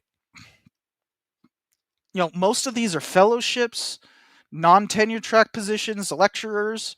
There's what? There are two freaking tenure track positions open right now. 2. That's it. That's how screwed up this whole thing is. In the entire field of American history, there are 2 tenure track positions. 2. That's it. Then another place I look for stuff is here at the oh, that was just some hair. is here at the National Council on Public History. Great place to find public history jobs. In fact, that's actually what I went through to find the fellowship that I just interviewed for. But let me show you, like, if I'm going to do anything, if I'm going to do any kind of public history, it's going to be in the Southwest. So I've narrowed it down to just the Southwest. These are all the public history positions recognized by the National Council on Public History. The total is 15. It's actually better than what it was earlier this week. Earlier this week, it was 8. So I'll have to look at that. But I've applied to a few of these already. You know, 1, 2, 3. I've applied to 3 of these already. And I interviewed for 1. So that's how bad the hiring is. So for my school district, just my school district that I now have a teaching license to teach social studies at the high school level. Let me show you how many freaking current open positions for social studies there are. Just the total number. 0. They're not hiring history teachers right now. This is how bad the situation is. So I wanted to highlight that before we went further, and just showed how much PragerU is pushing even further than we've already talked about, because it is so much worse. And IP0, don't just pin it on Trump. The Obama era was pushing charter schools to black and brown youths. Libs hold responsibility. I mean, yeah. I mean, I talk about the charter school movement in the attacks on education video, but like, this is on a whole different level, IP0.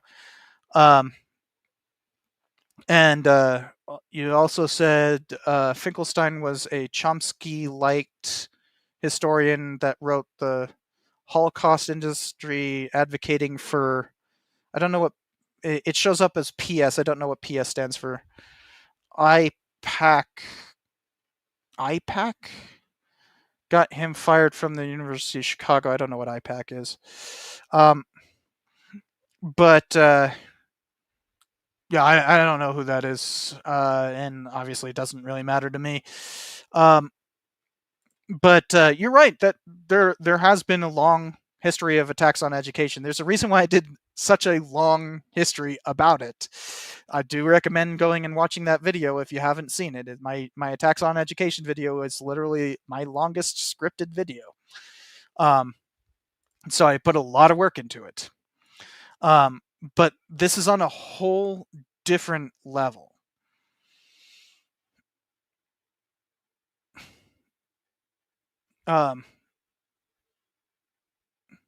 But let's go on to, we're going to get into some true horror, because if you think it was bad with what I showed earlier, it gets worse. Oh, it gets worse. Let me show you what they call the Declaration of Independence ceremony. This is a real thing. Today we did a really Slow down. There we go. Because they did this at the White House. They actually did this at the White House. Now this video, this wasn't done at the White House. This is what I'm going to show you guys. This is just their introduction of this Independence Day ceremony. But when they were doing that whole frickin' ceremony for the Founders Museum thing, they did this actual ceremony. I'm not joking. It is this weird ultra-nationalist, pseudo-religious, worshipping liberty thing. Be prepared. This is horrifying. Today we did a really special 4th of July ceremony, and we at PragerU Kids like to call it the Declaration Ceremony, to teach our children and families and us parents and adults as well the true meaning of what Independence Day really is. The hardships, the battles, the fight for freedom. Because if we don't teach our children the importance of this day, how are we going to keep our country together? And how are they going to be reminded about... So do this ceremony, otherwise the nation will fall apart. The foundation that America was built upon. In God we trust. In God we trust means that in America... It opens with "In God we trust," a phrase not put on our money until the 1950s, having nothing to do with the Declaration of Independence. You will not find that phrase anywhere within it. The closest you find is "endowed by their creator," which Jefferson was a deist, so he was being a little snarky with that phrase. Like, most Christians would denounce him. Most Christians would find him to be non-Christian and heretical. Although he was actually perfectly fine with being called a heretic. He actually enjoyed that. He always found it funny. But, like, you know, this is a ceremony, though, and they start off with that anachronism from the 1950s, which was literally put on our money specifically to screw with communists. Like, that's all it's there for. That's it. Is a red baiting tactic. We believe that our rights and liberties have been granted to us by the Creator, and therefore they cannot be taken away by human beings. What if we could teach a ritual to every person around America to not just celebrate 4th of July, but to actually celebrate and understand the meaning behind this Independence Day, the meaning behind America? So the ceremony today is really unique and it's super special. And the way we started is to have everyone take a sip of iced tea to remember the Boston Tea Party. Jarvia says, so this is like showing of the birth of a nation.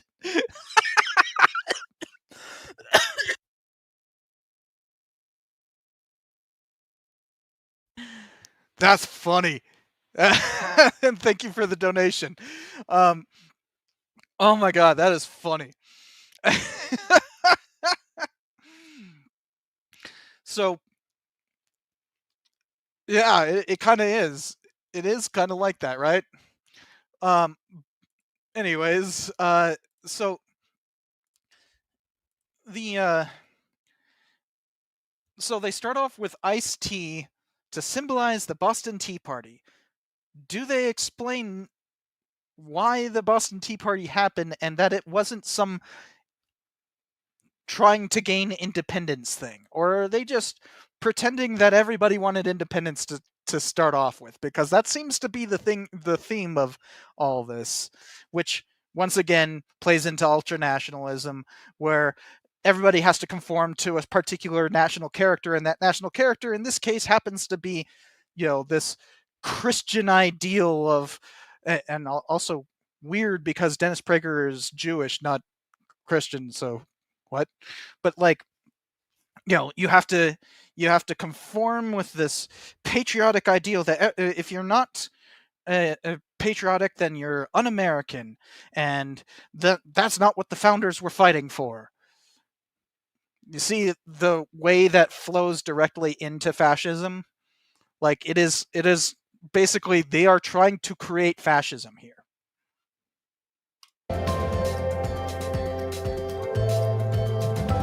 All right, time for the pretzel. Why? To remember the salty tears and suffering of the soldiers during the harsh winter at Valley Forge.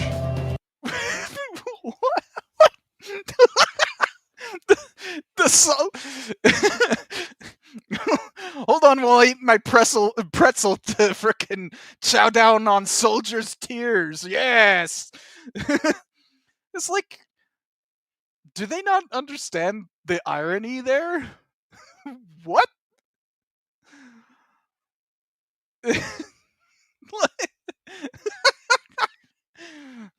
We're doing. I drink this to remember the frickin' the tears of soldiers. Here, here.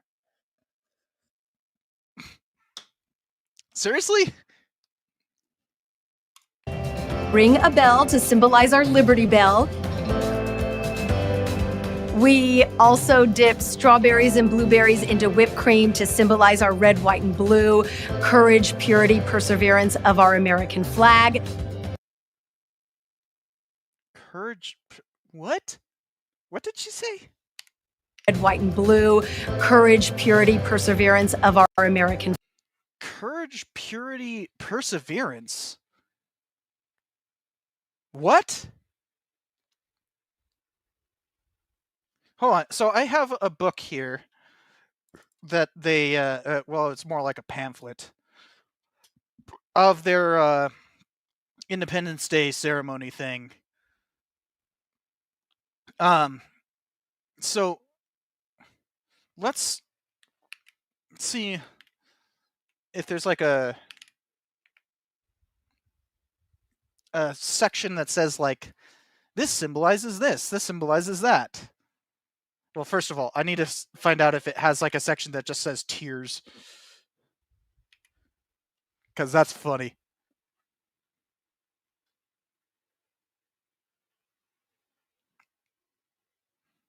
Okay, well, it's... We eat a pretzel to remember the salty That is actually the... That is actually the thing.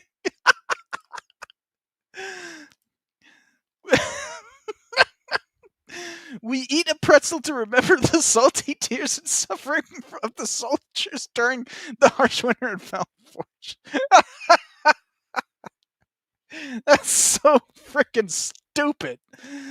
Oh my god. Oh. We eat the strawberries and blueberries to the American flag. Okay.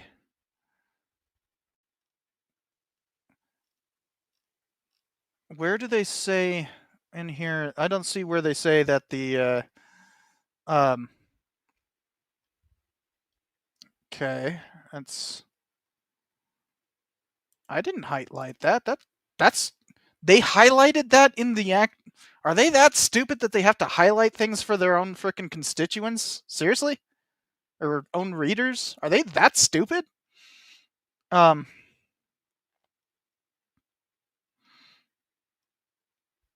Okay.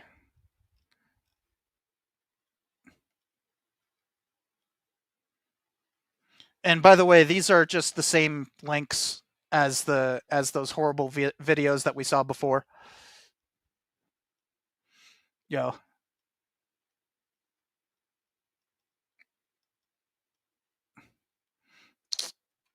Golly. Okay, I don't see anything in here where it actually says, like, the flag means these colors.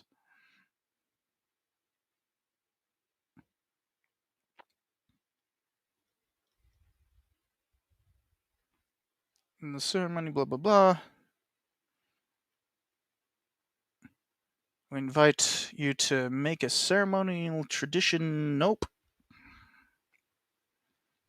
Now, it doesn't say anything about, you know, the meaning of the colors of the flag. Because I guarantee you, no, the colors of the flag hold no special meaning. That's just not true. They were just, like, if you want to know where the colors of the flag come from, if you want to know where they come from, hold on. Let me close all these extra ones.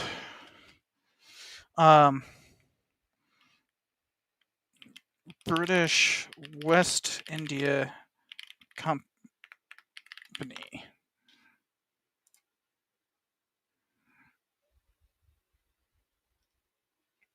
Okay, fine. I'll go to British East India Company. They had a West India Company too, and that was the one in charge of shipping to to what would become the United States. And look at that! Ta-da! That's where we get the colors from. That's it. That's all it is. Like, quite literally, all we did was take the British. It was the West India Company, not, by the way, not the East India, but like it was the British West India Company, and we just took that and changed around the pennant to have stars on it. That's it. There's no special meaning to the frickin' colors of the flag. Anyone who tells you otherwise is lying.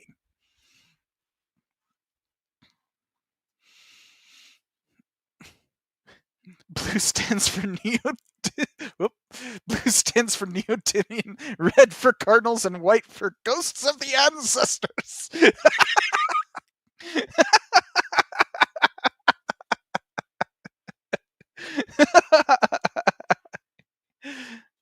But this is the origin of it. Like,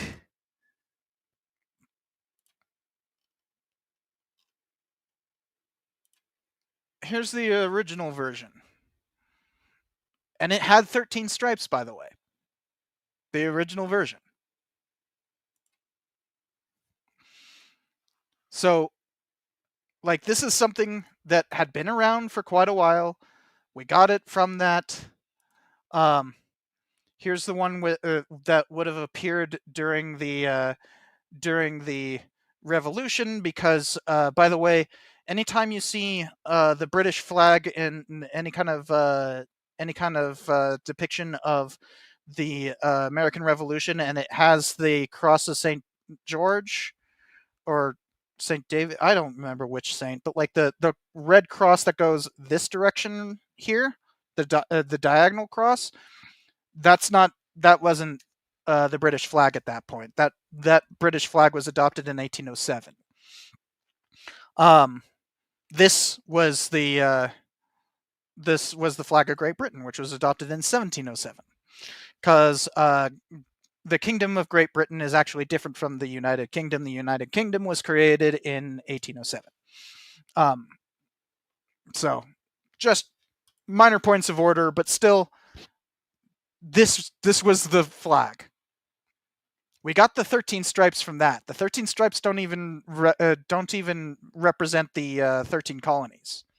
Like, it literally doesn't even represent that. That's why we have stars on the flag. That's it. That's all it comes from. There's nothing special to it.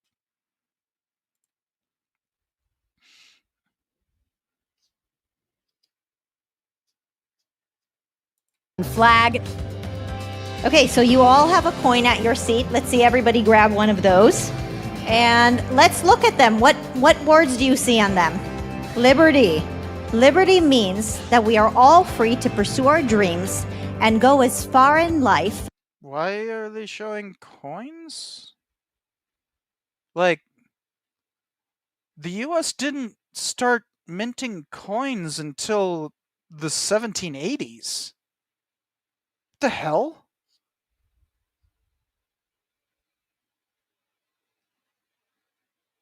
Like, what does it? Hold on. Let's pull up their little thing. What does the coin represent?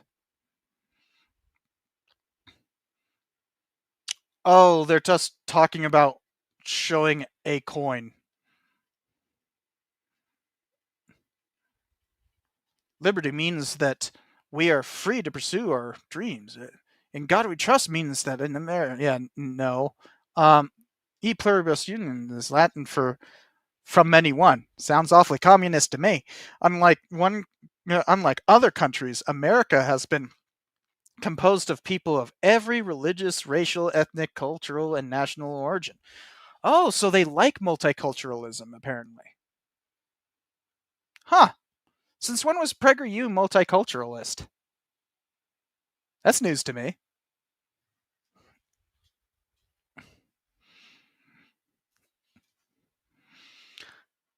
So let's continue on. As hard work and good fortune will take us. all of these rituals add up so that we can remember the history and the foundation of our country. And perhaps the most important thing. You literally just, the two historic events that you mentioned, literally the only two historical events you've mentioned thus far have been Valley Forge, and don't explain it whatsoever, as if like 5-year-olds are supposed to know what that means, and the Tea Party while you're sipping tea.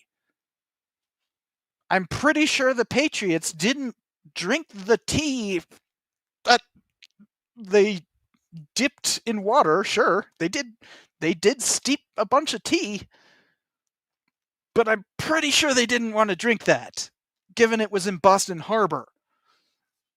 What? You see this weird ultra-nationalism here? It's not just nationalism, it's like ultra-nationalism. It's, we have to make the kids conform to this national character. This is ultra-nationalism.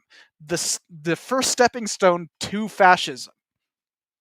The most significant that we do with our families, young and old, is sign our names to the bottom of a replica of the Declaration of Independence. That just seems disrespectful, doesn't it?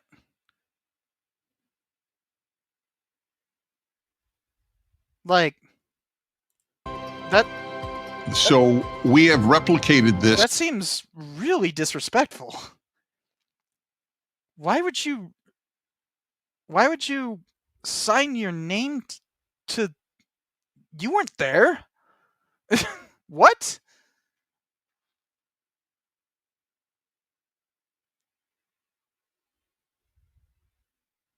I mean, like, correct me if I'm wrong, but like that just seems really disrespectful to me. Based upon the Passover Seder, that oldest ritual in the world, we felt the need to come up with it because America... Okay, I'm not Jewish, but he just said that this is based on the Passover Seder? Like, anybody in the comments Jewish willing to talk about that? Like, what is he talking about there? Is this like... Is this reminiscent of a Seder? I don't actually know, so correct me if I'm wrong, but that also seems really disrespectful. like ridiculously disrespectful. That seems hateful even, right? That seems pretty hateful.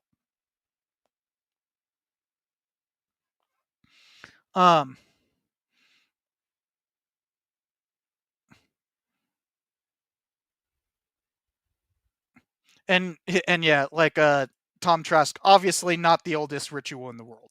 Obviously. Frickin' Hinduism predates Judaism, right? Like we have world religions that are older than Judaism that are still around. So, yeah. Plus there's, you know, all the various religions that predate Judaism and is, you know, that are not around anymore. You know, Sumerian religion, frickin' Old Kingdom Egyptian, like the frickin' first event that we can correlate in the Bible to an event, a known actual event, doesn't happen until like 800 BC. Like, that's New Kingdom period. That's not even Middle Kingdom period for Egyptology. Like, that is so recent that, like, when they're talking about the Babylonian Empire and that's the Neo-Babylonian Empire, not the old Babylonian Empire in the Bible. The Bible doesn't talk about the old Babylonian Empire. That's how recent it is. So, like, Hinduism has rituals that predate a Jewish Seder. Plus, Passover... Isn't Passover about a very specific event? Like, isn't that a very specific event?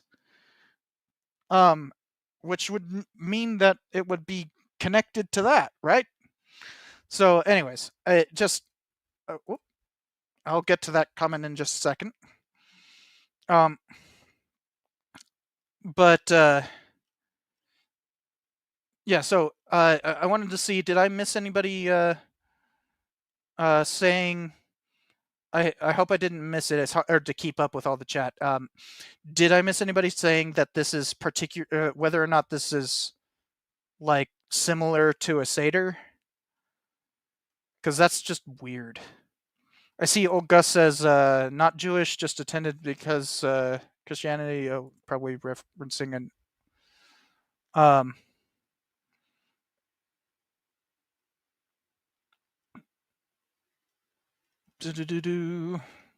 trying to catch up on chat, sorry. Yeah, did anybody say whether oh, it's okay, so it's almost a parody of a wish.com version of Passover Seder. So Thorium Ward, are you Jewish or at least familiar with the ceremony? I'm not, so I can't speak to it. But like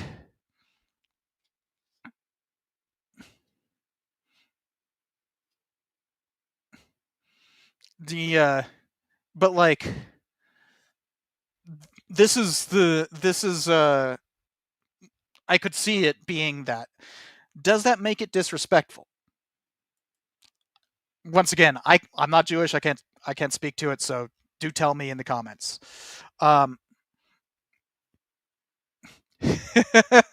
Okay. Well, Mieth is very certain on this. It's not Jewish. Sincerely a Jew. All right. Like,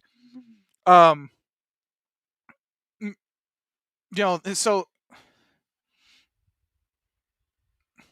and Thorium, I've always heard that I've always seen scholars talk about the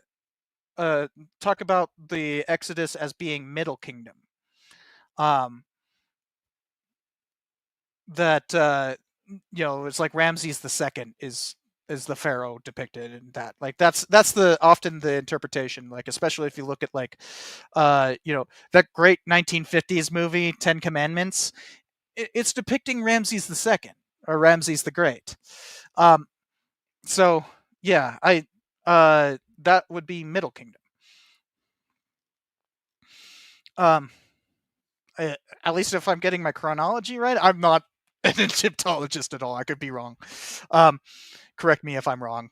I'll happily take a swig if somebody corrects me. And Miath says, so it makes this. And remember, guys, Miath said that just from the icon, I'm guessing that she is Jewish, so therefore, you know, a little bit more able to speak on this, and saying that it is heretical, and so because it's this like wish.com version, and so mightily worse. I like your phrasing there, Mia. Mightily worse. So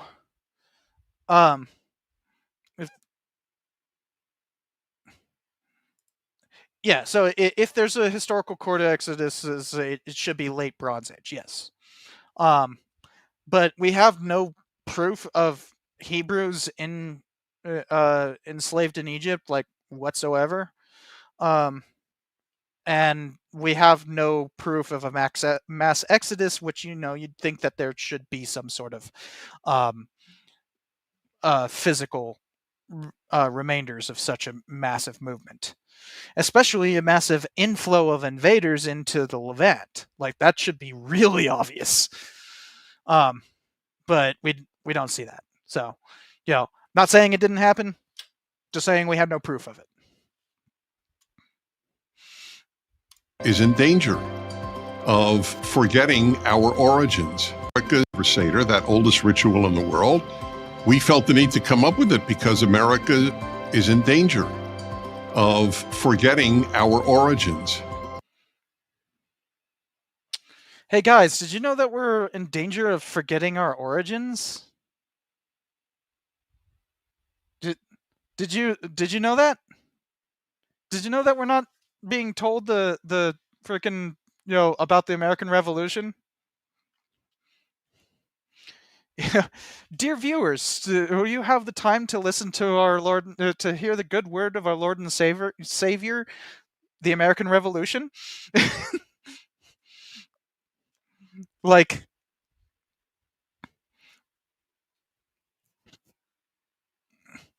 it's this is the idea that America is in danger of losing sight of its origins. What they mean origins is Christian nationalism, right?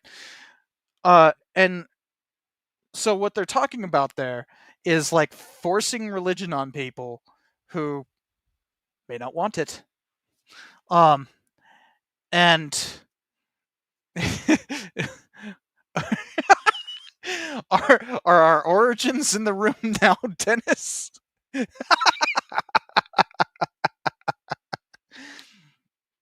But by portraying it as we're about to lose sight of America, now you can start depicting people who disagree with you about, all these historians who talk about history. All those historians talking about history. How dare they? They're making us forget our past. You see how insidious this gets? Like, this is forcing historical denialism on children. That's what this is. It's indoctrination of the worst sort. They're turning it into a ritual. They're literally turning it into a ritual. If Jews survive 3,500 years, 2,000 of them without a country, we're in danger of losing our identity in our country, partially because we don't have rituals to celebrate it. See, he just said it. He said it.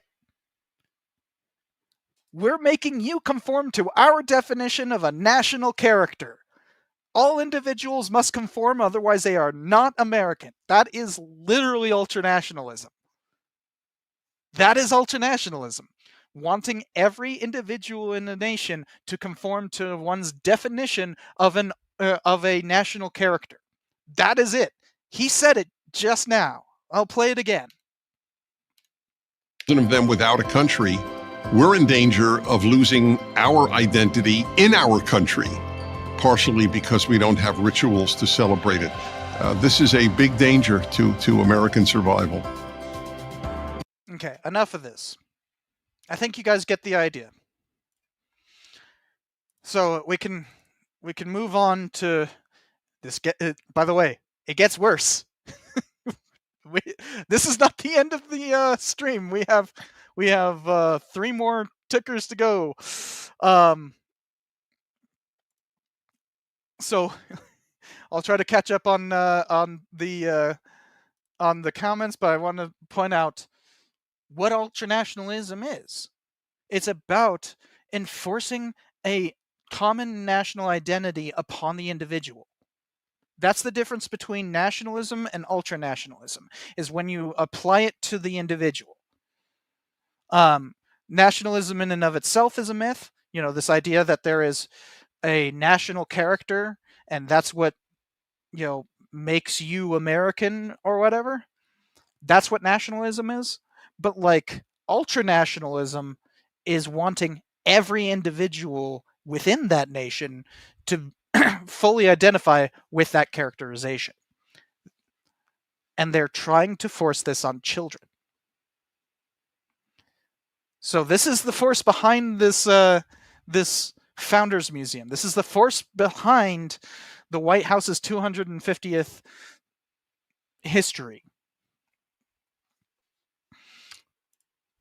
That's how bad all of this is. Let me close that banner and let me look at some of these, try to get through a few. Do you think it's a good idea for someone turning 30 without a college degree, but with a love of history, to go to college to become a teacher? Want to help? Well, so there are avenues to become a teacher without needing to go to college, especially once you've already been working for a long time. If you want to be an elementary school teacher, for instance, and not one who specializes in like special ed or anything along those lines, you definitely need a college degree for that. But if you need, if you want to like, teach in the 5th grade, there are a lot of states that have programs that are called, normally called alternate route to licensure. That's actually how I got my license. Though mine was sped up because I have a PhD, but like but a lot of them will take into account your experiences, and I don't know what you have done work wise, or if you've like written a book, or if you have a specialization in human affairs, then that might actually be sufficient to teach social studies and things like that. There's a lot of different ways of going about it, not necessarily requiring college. But if you want to do high school, you absolutely need a college degree to teach high school. But you don't need to go into like a history program specifically to teach like history in high school, or English especially. English is there are more English teachers than anything else, right? And the to teach that, you can go into to get, instead of a bachelor's of arts, you could get a bachelor's of education, and that will actually fast track you in terms of licensure too. So keep those in mind. But if you want specifically to like go beyond just teaching, but also to knowing more about the topic that you're teaching than what you are required to know, things like, if you're going to teach history, then you want to know the larger context than what is required by the curriculum, then you should probably get a history degree, right? But that's up to you. That is not a requirement. But yeah, if you think that you really want to become a teacher, there will eventually be a need. There are so many teachers getting burnt out and quitting because of all of this nonsense, and that's the point of this nonsense, mind you. Like, to make sure that the teachers who will speak out aren't teachers anymore. So if you're willing to put up a good fight, yeah, do it. But it's a lot of work. It's a lot of work. Then IP0 says ultranationalism with soccer moms and pretzels. So the ceremony is just the PragerU ultranationalism Seder. What a weird thing to do. They based it on a Seder. Like, what the hell? So yeah, ultranationalism with soccer moms and pretzels. Two more, and then I'll get to the next topic. Nintendo Gamer 2005 says, I just participated in a No Kings protest earlier today. Felt great to be part. Wait, there's No Kings protests, right? Like, first of all, on weekdays, and also, I thought that was just a one-time thing. I didn't know. I should be looking that up myself. I went to the one on, the weekend when the military parade was happening. I went to that one. It was a big one here, but they also kind of relegated us into a park, and we literally just marched around the park. That was so stupid. But they had like our local, the congresswoman for our district came and gave a speech. The mayor came and gave a speech. I think it was the governor's husband gave a speech, or something to. Lujan Grisham wasn't there, but like, I think it was her husband was there. But like, yeah, we had that, and I went to one at least. I didn't know that it's still a thing though. I need to look it up. One more, and then I will get on to the next topic. So, do you think there's any hope? Like, can this be fixed after this administration is out, or are we just screwed for the next 50 to 100 years? Look, the thing is, you know, we have never seen this kind of tyranny before, for sure, but we've certainly seen tyranny. I still, like, at one point I tweeted that, like, Trump is now worse than Wilson, and I don't really know if I think that anymore. But, like, it's always kind of like, eh, like, but Wilson was pretty bad too, and we recovered from that pretty quickly. So, it depends on how things work. Like, are we doomed to slide further to the right? Like, are we just going to fully embrace fascism? Then, at some point the world's going to have to come and conquer us. That's not a good idea. I don't like that idea. But, like, that's what happened last go around with this stuff.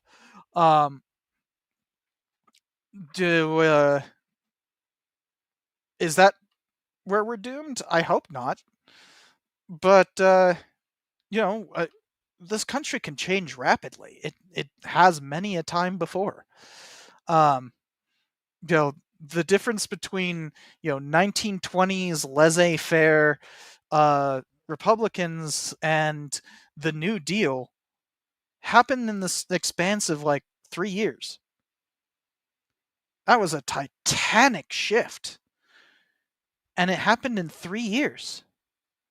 So things can change rapidly, and they can go for the better. I dare say the New Deal was significantly better than what Hoover was doing. That's for sure. But, like, and Hoover was already in that transition. Same thing that happened after the New Deal coalition broke apart in the 1970s. It wasn't just suddenly Reagan, the neoliberal, forces the entire nation to change like that. No, I mean, Carter was a neoliberal. Like, he started neoliberalism, not Reagan. So things can change rapidly, but, like, it's such it's not worth trying to worry about, like, how screwed are we. Focus on the here and now. Think about the past and how it can inform the present. The future is ours to choose, not some inevitable consequence of the present. So let's move on to the next one, where we see this actually getting worse than an ultranationalist frickin' ritual forced on children in the White House. Oh, and I don't think I emphasized enough that ceremony that I was showing was literally done in the White House at that same ceremony where they announced the Founders Museum. Seriously. And this is worse, because we got to talk about the local level now, or state and local level. With Oklahoma, don't know if you guys saw this, but let me pull up the news account on it.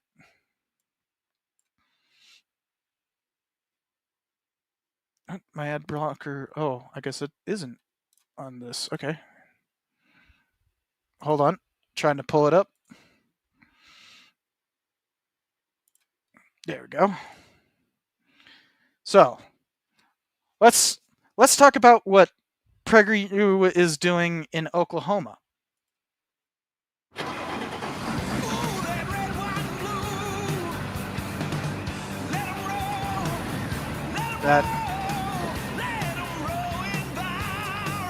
Jesus. Sorry, I didn't mean to force an ad on you guys.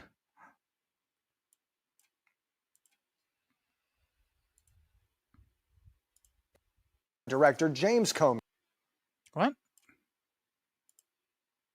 No, I want the thing about...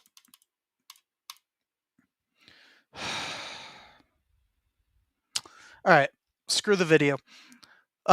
So, Oklahoma State Department of Education is partnering with PragerU to develop an assessment for teachers relocating from states with progressive education policies, the department announced Wednesday.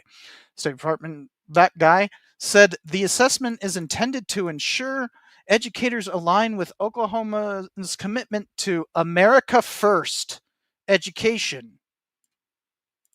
America First education rooted in truth, patriotism, and traditional values. Some of those are contradictory with others. Truth is contradictory to traditional values. I'm sorry, that's just the truth. Traditional values are fake. That's the point. They're a tradition. Tradition is made up. Anyways, the assessment will evaluate educators on their knowledge of the U.S. Constitution, their understanding of American exceptionalism, and their grasp of biological differences between boys and girls. So it's specifically transphobic, just to make sure that you have an Untermensch. They have to have an Untermensch when it comes to America First. Trans people, according to MAGA, they're the Untermensch. And, must be eliminated from public life, according to MAGA. Yes. And I am making no qualms about that.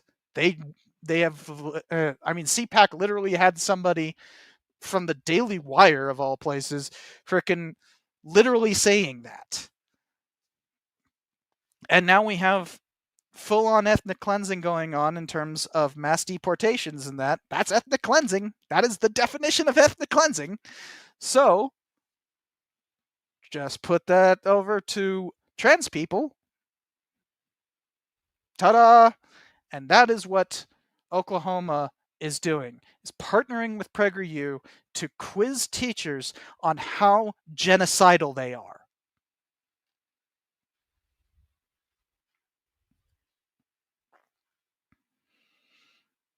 So, yeah, as I said, this is worse. It gets worse.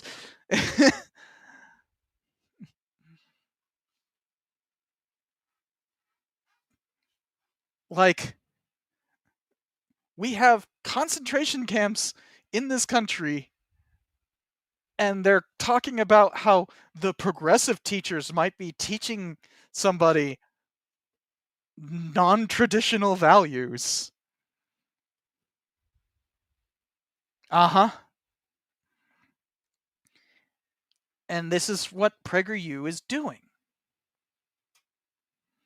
So let's finish reading this, because I also want to point out Oklahoma's new curriculum requires teachers to highlight discrepancies in the 2020 election. I'm not joking. That's an actual thing they do. They require election denial.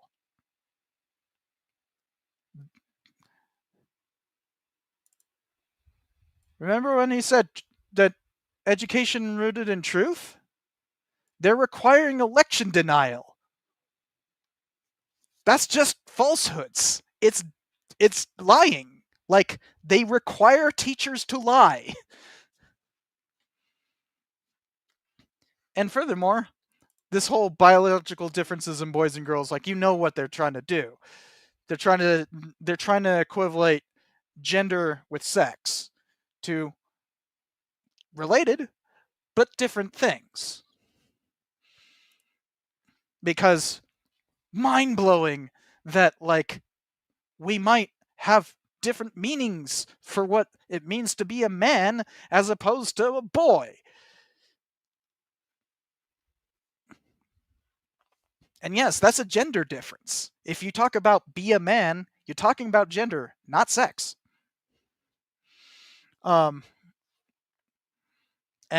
furthermore, they say, we're thrilled to, the CEO of PragerU says, we're thrilled to join Oklahoma in answering parents' call against senseless woke indoctrination.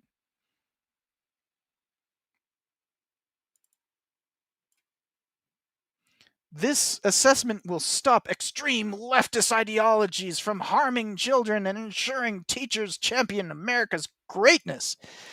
Champion America's greatness and future potential. Oh yeah, it's the leftists, the extreme leftists who are championing senseless indoctrination. Oh yeah. Oh yeah. When you mandate that that teachers champion America's greatness and future potential, they will literally be making teachers pass this America First test. This is bad, right? This is about as bad as it can get. Like, we are talking about literal thought control. Thought control at the education level.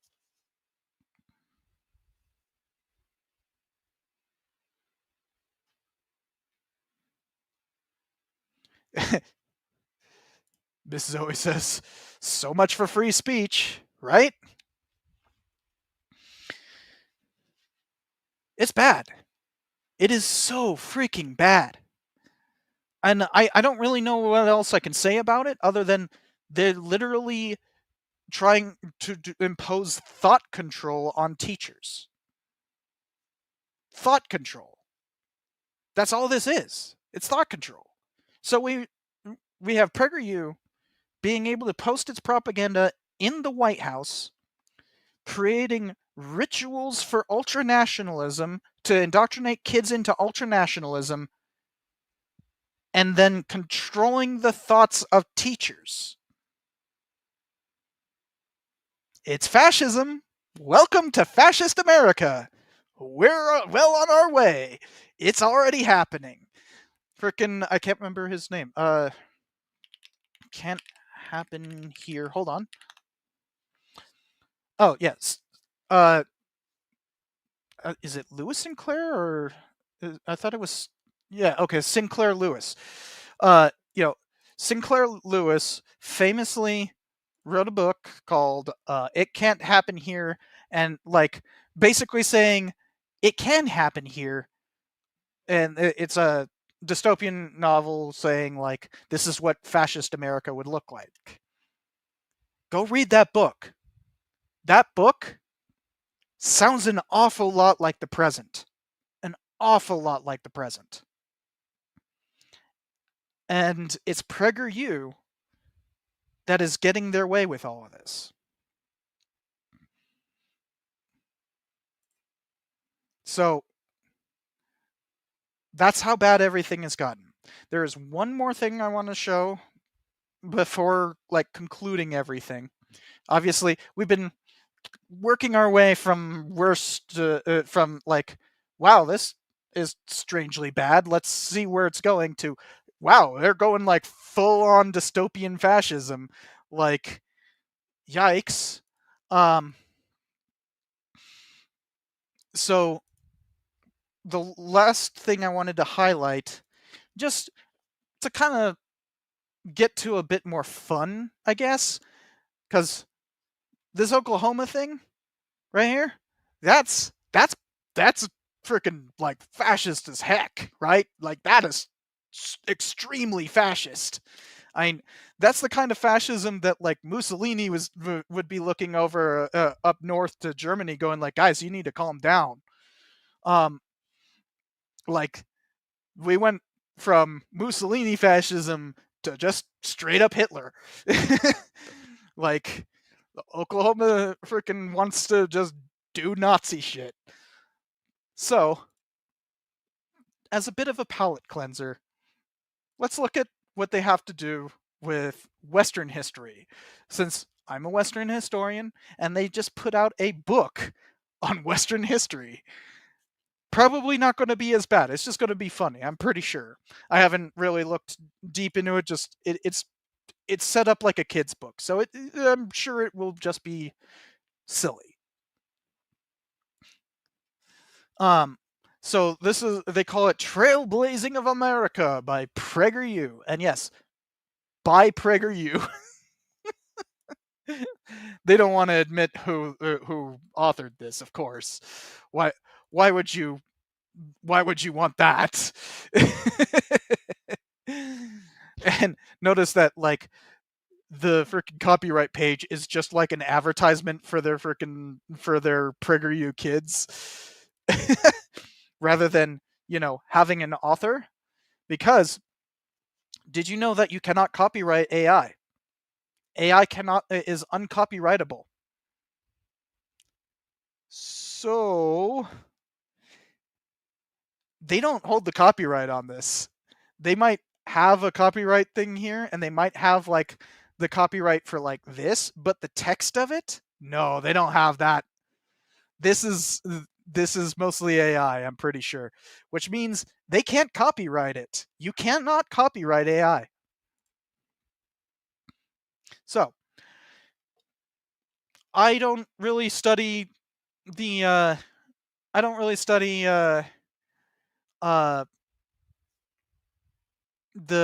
the American West prior to 1848. Of course, I know about it and everything.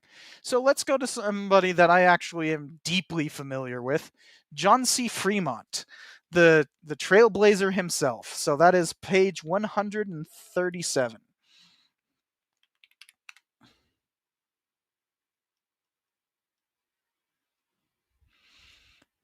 So let's see what they have to say about John C. Fremont, huh?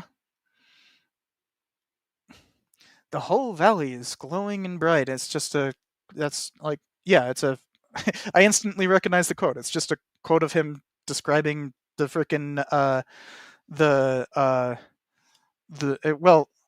basically South Pass. Yeah, he's describing South Pass there. Is it weird that I can read just this part and instantly know what it's referring to? This is how familiar I am with this. I've read both of his first and second expeditions reports, like all the way through. The young genius. John leaned against the window in his teacher's office. He watched the leaves of the tree outside shudder and fall to the ground, only to be trampled by students hurrying to class. Mr. Fremont, Dr. Robertson said, "Did you hear me?" The stern reprimand brought John's senses back to the room. He knew he was in trouble, but he'd talk his way out of it. My attendance has been poor, I know, but I can catch up in no time. You know, I never met a subject I couldn't master. This is supposed to be like him in grade school? Like, what is this? Oh, you're smart and a quick learner, sure. Uh-huh. Like, you're... what is this? Like, yeah, John C. Fremont was lettered, but he wasn't exactly a quick learner or anything. He literally had an apprentice for freaking 6 years. What are you talking about? And by the way, a normal apprenticeship would be 2.5. So that was a dig at Fremont. Or did you know that it's actually not supposed to be pronounced Fremont? It's supposed to be Fremont. That's why he has the little does it show? Yeah, that's why it has the little accent mark here. It's actually supposed to be pronounced Fremont, but nobody does that. It's Fremont. Come on, everybody calls him Fremont. And he hated that too, so it's fun. Yeah, so talks about a teacher glazing Fremont as if, oh, you're so nice to me, and I'm really good, and I'll looking for beyond these walls, and blah blah blah. So meet John C. Fremont. It was many things to his country. an explorer, a math teacher, a military leader, and a politician. He was a math teacher much later. It was an impressive career for an expelled academic who didn't come from wealth or privilege. Kinda. Who did he marry? Who who who did he marry? John was born in Georgia in 1813, but his father died when he was only 5. His mother, Anne, moved their family to Charleston, South Carolina, where she did her best, and he was mostly raised by his uncle. Eventually, John caught the attention of a prominent lawyer who decided to teach him. But when John needed more time and attention, he was brought to Dr. Robertson at the College of Charleston. The boy was only 16 and eventually graduated. Yay! John wasn't down on his luck for long. A diplomat and former congressman from South Carolina named John Poinsett, or Joel Poinsett. By the way, funny thing about Poinsett right there, Poinsett would be the Poinsett would actually be the ambassador to Mexico in 1845. To deal with all the stuff relating to Texas and that, and then offered to buy California. Mexico didn't take too kindly to that and kicked him out real quick. And he brought back a particular flower that you guys know as the poinsettia. Yeah, the poinsettia is actually named after this guy. That's just a fun little tidbit. Anyways, Joel Poinsett helped him get a job as a math teacher on a U.S. warship. Is that... Look, so there's a thing called geosophy. It's not math. It's essentially being able to draw triangles on a globe. That's all it really is. It's not some sort of special math. You could learn like most high school students would be able to do this just fine. Anyways, just 2 years later, he was commissioned by Poinsett once again, this time with the topographical engineers. Slight inaccuracy. They weren't called the topographical engineers yet. They were just called the topographical. They were just engineers within a specific set of engineers, often called topographical engineers.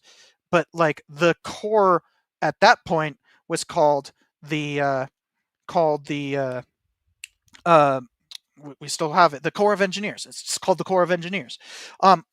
The Topographical Corps of Engineers wouldn't be commissioned until 1842 as a separate corps. He had Fremont had to apprentice for 6 years prior to that. So, no, I mean his apprenticeship was all the way until 42. So, like literally right up until the creation of the Corps. Doesn't really matter. Just pointing out that's not exactly correct. This group was assigned to survey and map land for the government to find railroad routes to the... No? That wouldn't happen until 1852. The railroad survey is 1852. Like, Fremont was out of the army by then. That's just false. The hell? During this time, John met one of the biggest supporters of American westward expansion, Senator Thomas Benton, and his daughter from Missouri. In 1841, John married the senator's daughter, Jessie. The two would become a power couple. All right, that's actually a good way of putting it. It's funny. Benton didn't exactly like that Fremont wooed his daughter, but then he just kind of accepted it, especially since it aligned with Benton's interest in westward expansion. Um, uh, he he the explorer and she the promoter.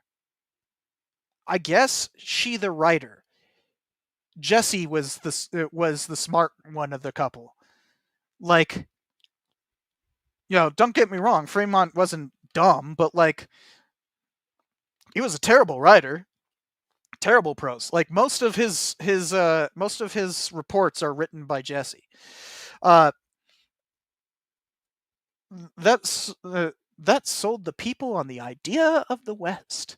In a time when many believed the frontier to be a harsh, unlivable desert, the Fremonts showed Americans the beauty and plenty of the lands beyond the young nation's existing borders.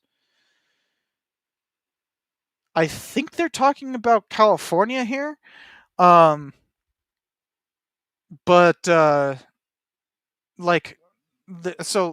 they're referring to the myth of the Great American Desert, which basically had the Great Plains depicted as this like inhospitable desert, even though the Great Plains are not a desert. But that's more of a technicality. The problem is the Great Plains are still very difficult to cross because there's not a lot of water in it's still you still have to ride a lot, you have to what's called running the rivers. Just means making sure that you stay along the rivers, and when they start to peter out in capillary riverways, you end up having to go across vast stretches of the plains in order to get to the next river to run. It doesn't mean actually being on the river, though you do end up crossing a lot. It meant that the various emigrant trails throughout the Great Plains had to run along the rivers because it was really the only way to survive. And Fremont was pretty integral to understanding that, but it wasn't defeating the idea of this harsh, unlivable desert. Like, I grew up in Las Vegas, and by the way, Las Vegas was put on the map by John C. Fremont. And anybody who's ever been to Vegas knows it's a harsh and unlivable desert. We made it into something that you can live in, but the myth was true in this case. The first expedition. John saw the summit of the mountain above him, and his heart swelled with excitement. Finally, almost there. What? His team had come so far, cresting the peak after peak, hoping each one to be the last. And John knew, look, we had already mapped the Rocky Mountains. Like, his first expedition wasn't so much about like discovering the Rocky Mountains. It was about accurately placing South Pass. Like, he actually got in a big fight with his newly hired frickin' scout, but also they'd be like best of friends. Wow. He's from he was literally living in Taos, New Mexico. Oh man. What is his name? Kit Carson, yeah. Which they don't even mention Kit Carson here. But like, Kit Carson actually like got in a big fight with Fremont because like he didn't want to crest mountain because he already knew that they were in South Pass. There was no reason to crest that. So that big thing where it shows him like up on a mountain like with a flag, which I think they showed right here. This right here. Yeah. Kit Carson nearly quit over that. Like this big like thing that nearly caused a rift between Fremont and Carson. Also, surprised they haven't mentioned Carson yet. His team had come so far, cresting peak FP, blah blah blah. He caught his balance just in time. The summit was only a few feet wide, and he nearly launched himself over the side. He took a moment to soak in the view. Okay, so basically somebody like imagining what it was like, even though you could just like the report itself is actually like really good. Just read the report. Like Jesse Benton Fremont she's a good writer. Look, the men pointed at a solitary bumblebee that landed on someone's knee. What? Yeah, and by the way, this right here, that's Kit Carson. That's Kit Carson telling them we need to go down the mountain. This is obviously not to scale, but like this is Kit Carson getting angry, like, just stop. We're done. Frickin' South Pass is that way.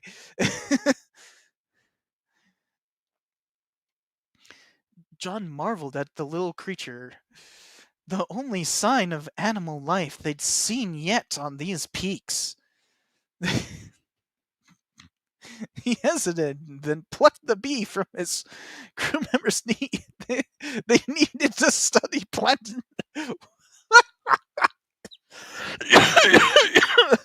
Why are they making such a big deal out of a frickin' bumblebee? What is this? For the United States of America, we got the bumblebee on the summit.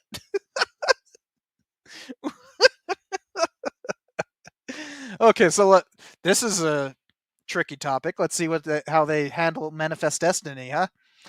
The desire to move west was both a push and a pull for early Americans. With growing families and waves of new immigrants, overpopulation pushed many settlers to find open lands. The Louisiana Purchase of 1803 doubled the size of the U.S.'s territory.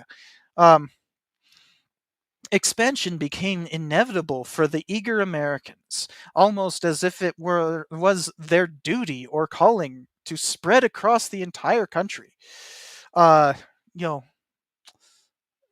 Missing the people who were already there.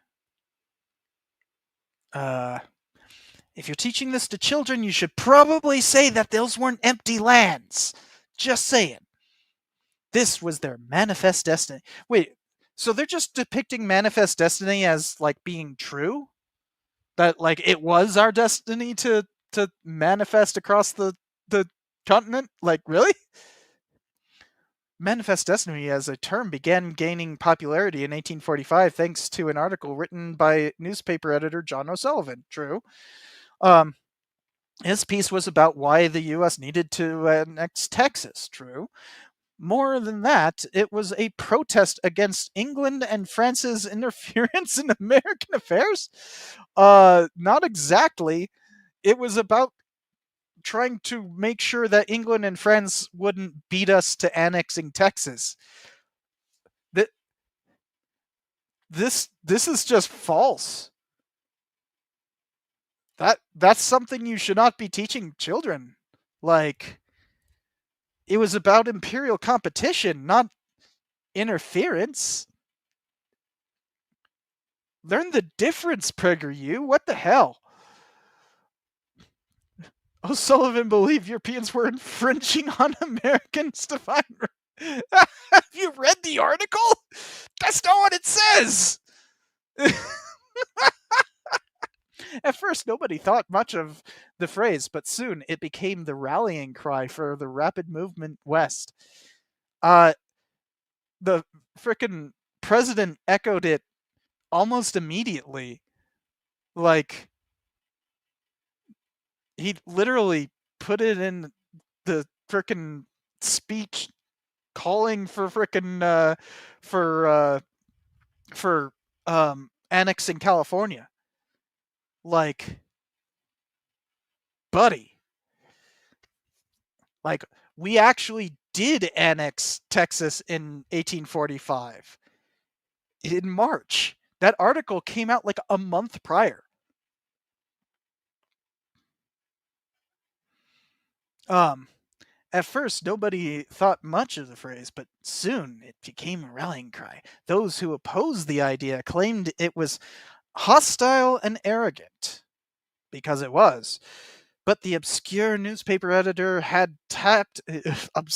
John O'Sullivan was obscure. Okay, sure. Had tapped into a long-held American feeling. We just need to genocide those Indians. Ever since the founders, we just need to genocide those Indians. Americans have had their sights set on the West. Gotta genocide! Oh yeah, genocide! Moving west meant more opportunity and better life. And genocide. The settlers believed that providence, God's goodwill and blessing, would guide them. Yeah, not a single mention of,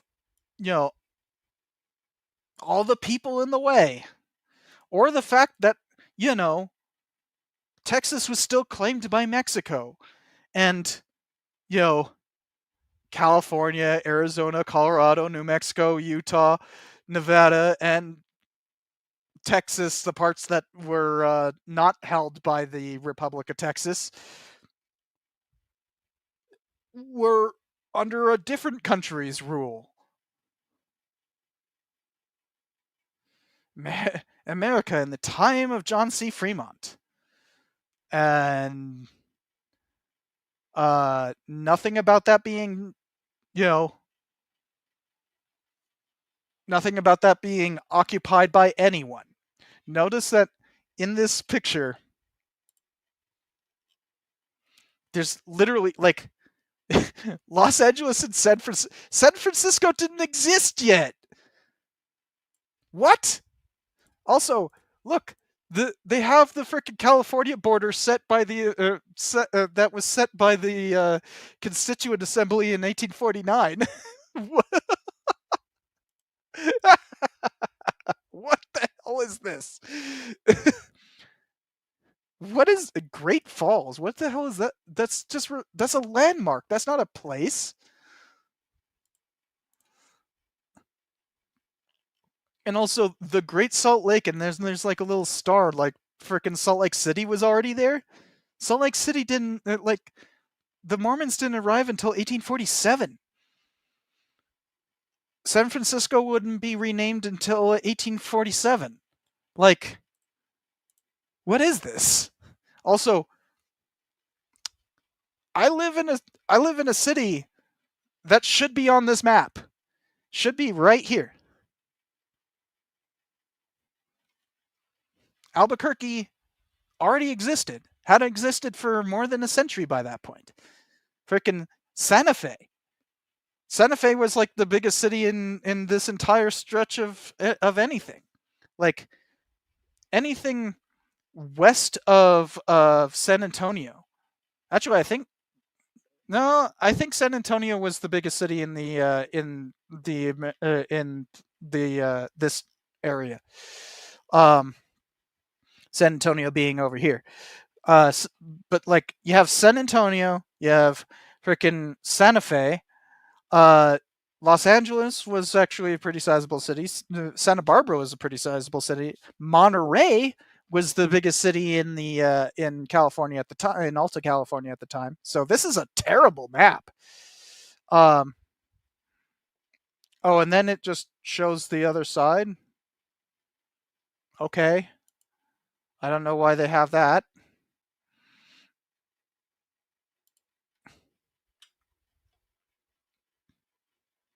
And then the Pathfinder. Okay, so finally we get to him traveling through California and everything. All right. After that terrible thing, and nothing about killing Indians, something he did on a regular basis. But let's focus on the animals. Sure. Oh, hey. Okay, this is interesting. They're questioning whether or not he was on a secret mission. I actually fully disbelieve this, but there is the idea that he was on a secret mission to basically foment a revolt in California. We don't have any proof to that fact. Just an off-quoted autobiography of John C. Fremont that he gets a whole lot wrong in that paragraph. So, no, that's not proof. So, interesting that they mention it, but you will notice that, they say, with Mexicans gathering troops against them, John and his men decided to retreat into Oregon because he'd been ordered to leave. That's why. Not, and also his official assignment was scouting a potential railroad route. Not blazing a trail, not pathfinding, not pathfinding. No, it's railroads. That makes no sense. Meanwhile, American settlers in California were worried. Their land claims from Mexico were at risk. Those who didn't become Mexican citizens could have their land taken away at any time. They couldn't have land if they weren't Mexican citizens. What the hell are you talking about? Like, naturalizados could have land, and plenty of them were granted land, and those diseños specifically state whether, what it took to remove them from that land. So, no, naturalizados weren't, but extranjeros were. Okay, that's just intentionally, horribly wrong. This was not some land about worrying about land being taken away. That's not what the Bear Flag Revolt was. What the hell?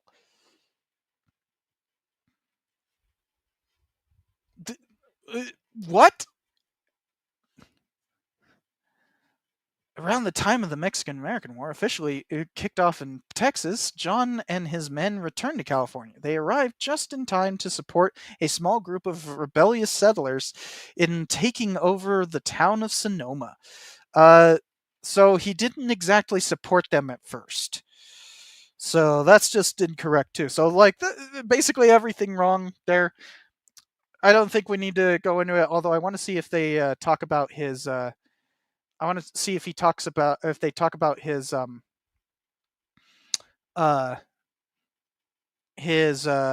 yeah, okay. So he was the first Republican presidential candidate, right? So let's see what they have to say about that. This is, by the way, free soil, free labor, free speech, free men. This is the first Republican slogan. So, this is kind of the defining ideal of the Republican Party when it started. So, Jessie felt John's hand on her shoulder. Okay, that's getting weird. What? She sighed. Okay, skipping that.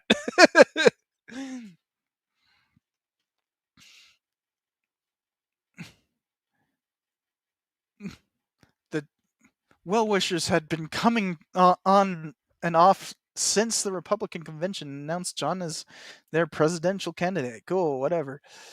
Yeah, so back then, it was considered uncouth to go campaigning yourself, so people would come to him to ask him about stuff.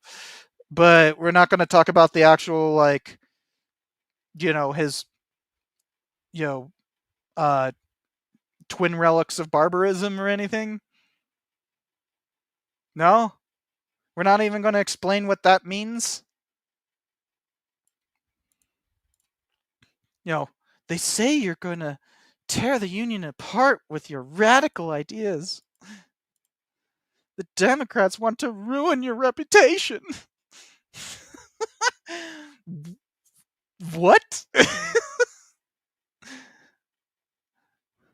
The truth was, Jessie couldn't afford to take a break, not while the odds were stacked against them. She and John knew from the beginning it was a long shot, committing to a brand new party that held an unpopular view on slavery. Okay, that's kind of true.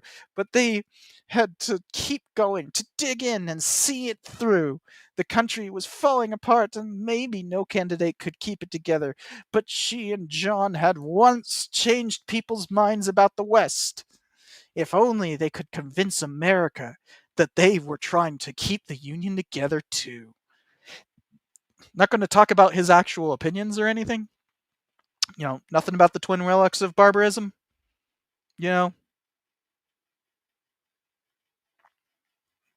Okay. And then we just get to what is topography? Oh, okay. Those parties were the Democrats and the Whigs, but they all changed in 1954 when the Whig Party became divided over the issue of slavery. True. The party split. The slavery issue had reached a breaking point, especially with the Kansas-Nebraska Act. This law gave these two new territories popular sovereignty, meaning they could decide for themselves whether to be free or slave. Not just free or slave states, but free or slave territories. That is pretty important to get correct. How the fuck did you get that wrong? It was about territories choosing free or slave. That's the problem.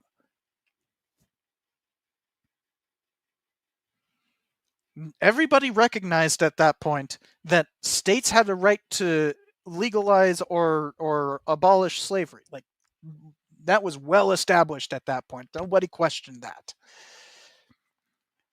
It was about whether or not territories could do that. Go read the actual Republican Party platform. Just read it. It says it plain as day. I assign the 1860 platform to my students. The southern states were already threatening to secede from the Union if a Republican won the election. Show me proof. Show me proof. No, they weren't. That's absolute bullshit. However, he didn't have very much political experience. He did not hold anti-slavery. He did hold anti-slavery views, but he wasn't by any means a leader in that arena. Okay. The Democrats ran a long-time politically experienced man as Fremont's opponent, Buchanan. He was a Northerner with sympathies for the South, which gave him a strong appeal on both sides. True. Democrats did everything they could to undermine Fremont's campaign. But the fearless explorer put up a good fight. So you're saying that the Democrats ran a better campaign and Fremont lost. That's just what you're saying, but you're making it sound like, whoa, the evil Democrats conspired to ruin Fremont. Okay, so it gets pretty silly, as you can see. Fremont would go on to be a general in Civil War, and then even try to make his own Emancipation Proclamation that would kind of end up getting him sacked. Womp womp. So, as you can see, this is what they're trying to do in my area, and that's how they're teaching children? Like, that's their version of, like, let's give this to children to learn about the American West? Yikes. And they're trying to tell, educators like me that I'm too woke.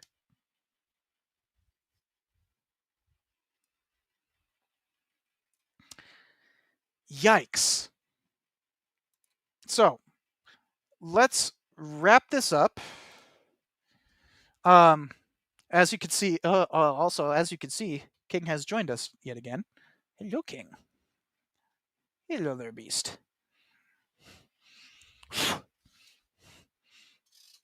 He has to, he has to survey his realm.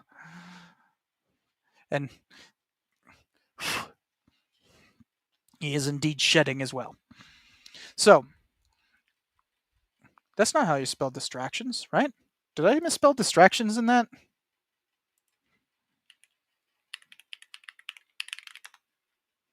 Yep, I misspelled distractions. That's funny. Hold on, let me correct that.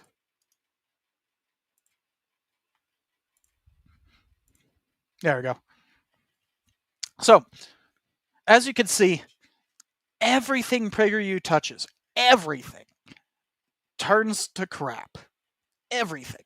You know, they keep on talking about this whole, like, go woke, go broke thing, where it's like, oh, you know, everything that wokeness touches turns to crap.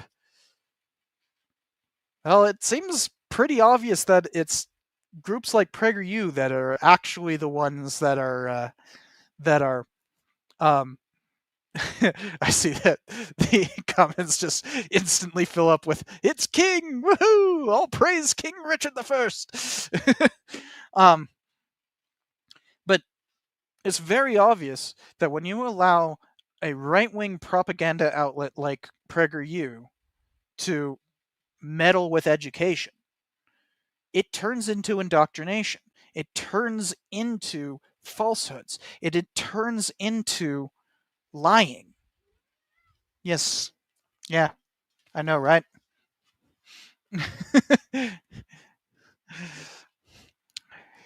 He actually he doesn't like it when I talk too much. Funny enough.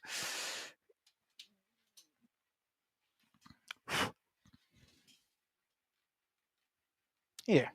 Oh yeah. Oh yeah. He likes to be scratched on the whiskers and on his eyes. It's so weird. Like, look at that. I'm petting his whiskers. He's a good boy. But we saw that, like, now that the White House is promoting this, it's getting worse. And all while they are defunding liberal arts education, they are segregating schools by income inequality. They are defunding research. They are making it extremely difficult to get hired.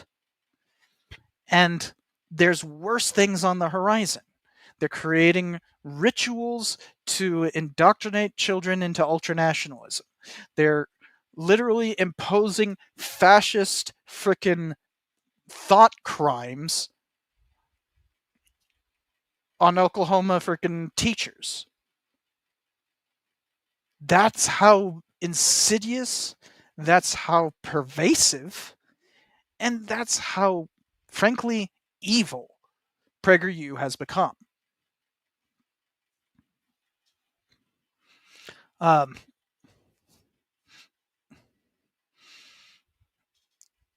So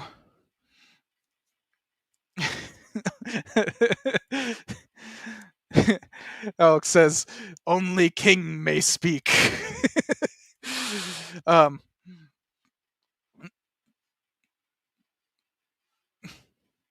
But that's what all this comes down to. Now, I see I have 6 super chats to get to. So hopefully I can get through some of these, and then I'll wrap it back up with an overview. So, Trump failed, haha. Says, the only good news about them trying to dismantle education is if they do not censor the internet completely, their plan will never work. But we are seeing that. Like, what do you think Elon Musk buying up Twitter was for? Like, do you think that was for free speech? Like, no, they're gonna make sure that, like, teachers are not gonna be allowed to speak. Like, doing what I am doing right now is literally putting my career in danger. Like, this is an act of, like, career suicide in a way. But I think I need to speak out on all this. And if I can't speak out, then do we have free speech?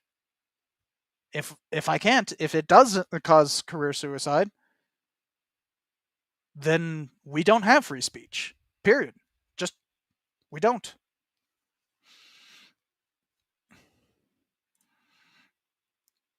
Then it's on Fire Socialist. How's it going? Says are conservatives reading Gramsci while mixing Scotch and Vicodin? It kind of feels like they are.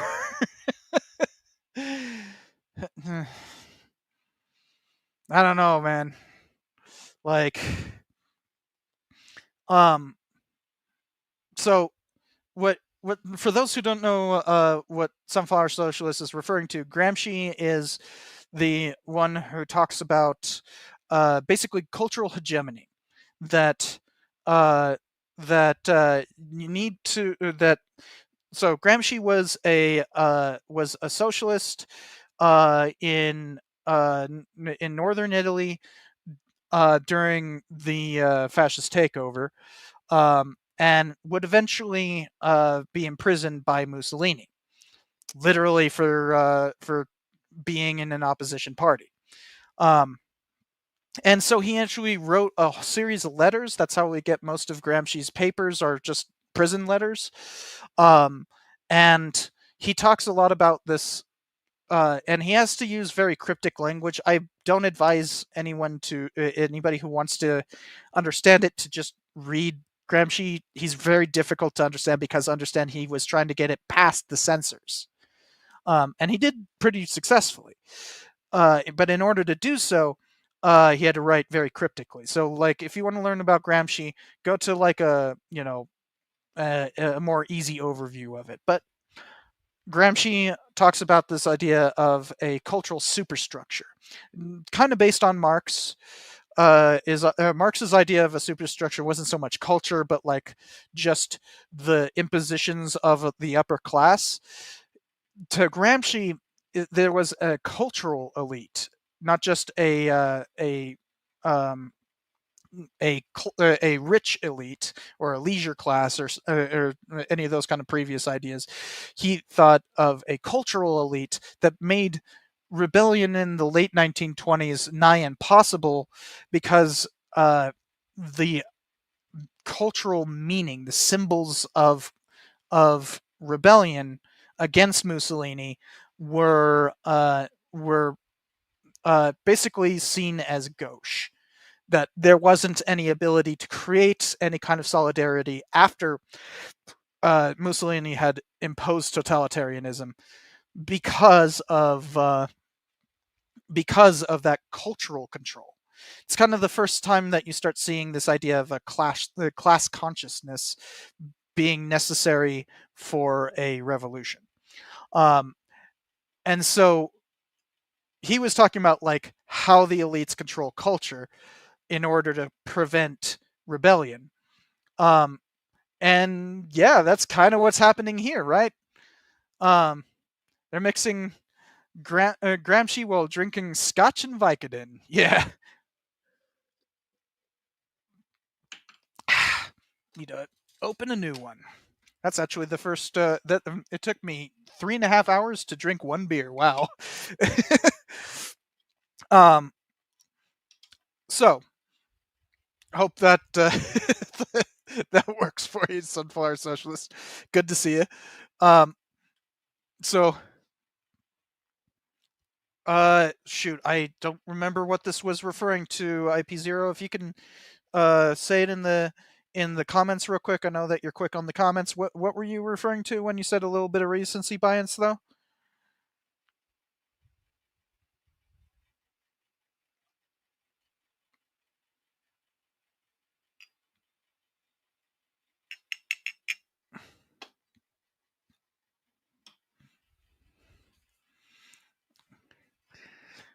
You meant saying Trump being the worst is recency bias. Okay, yeah, that and yeah, that's that. I think, and there he is right there. Yeah, and honestly, I remember when I said that Trump had finally exceeded Wilson. I remember just being angry because I had seen like my savings drop by like 10% in like 2 days or something like that. I mean, I had seen just a massive loss of money. Like he had cost me like 10,000. No, it wasn't 10,000. I don't even like that would mean that I had 100,000. No, initial investment was 75, and I think it was at 80. So I was probably at like 85. So I probably went down to like 78. So I'd lost like $7,000 in the course of like 2 or 3 days. Obviously, that's not anywhere close to as bad as, Red Summer or the Sedition Act. Those are pretty bad, and I don't think Trump has exceeded how bad those things were. I mean, hell, in terms of just deportations, Trump hasn't done as many. So I mean, they weren't called deportations back then, but like, same difference.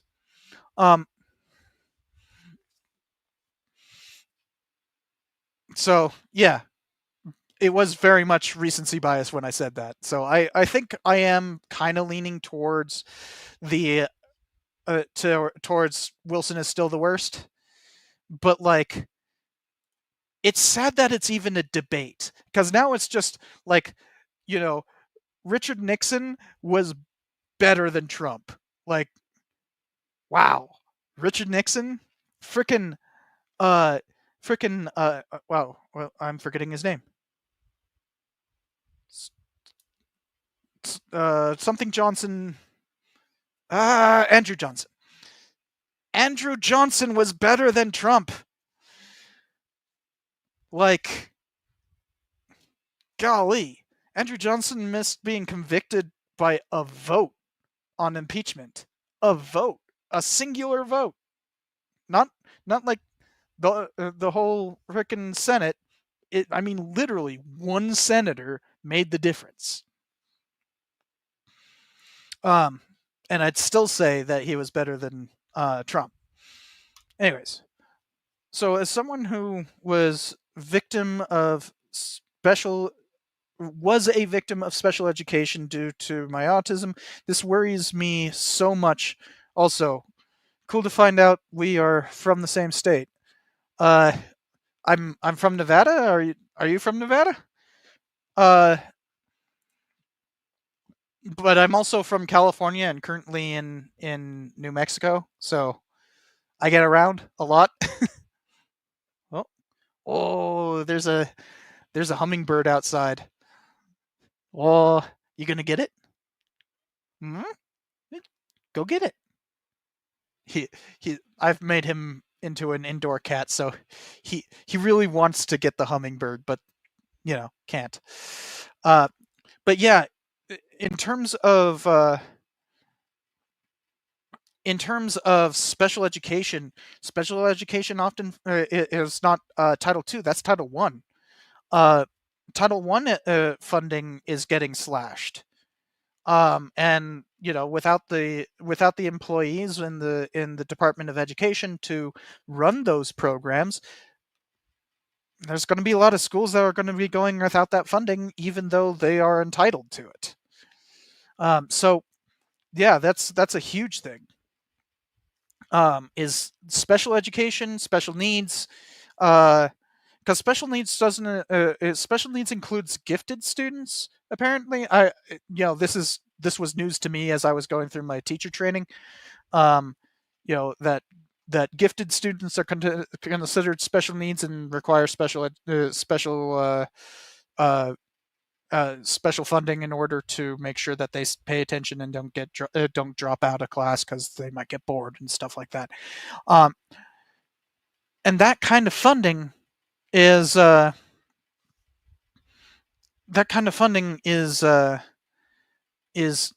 going to wither away, and with even though it got slashed, but it should still exist according to the law. But Trump is not beholden to the law. we've seen that time and time again. So, yeah, I'm quite worried about what this means for special education. It's already, as you say, not exactly a great system. Um, you know, we're always, educators are always trying to do better, but like, it's a very difficult topic, and I am not at all qualified to talk about like what works and what doesn't. But like, generally, we've been seeing better learning outcomes with special education as we've become more adept at handling it. How can we do that without the funding, though? Quite worrisome.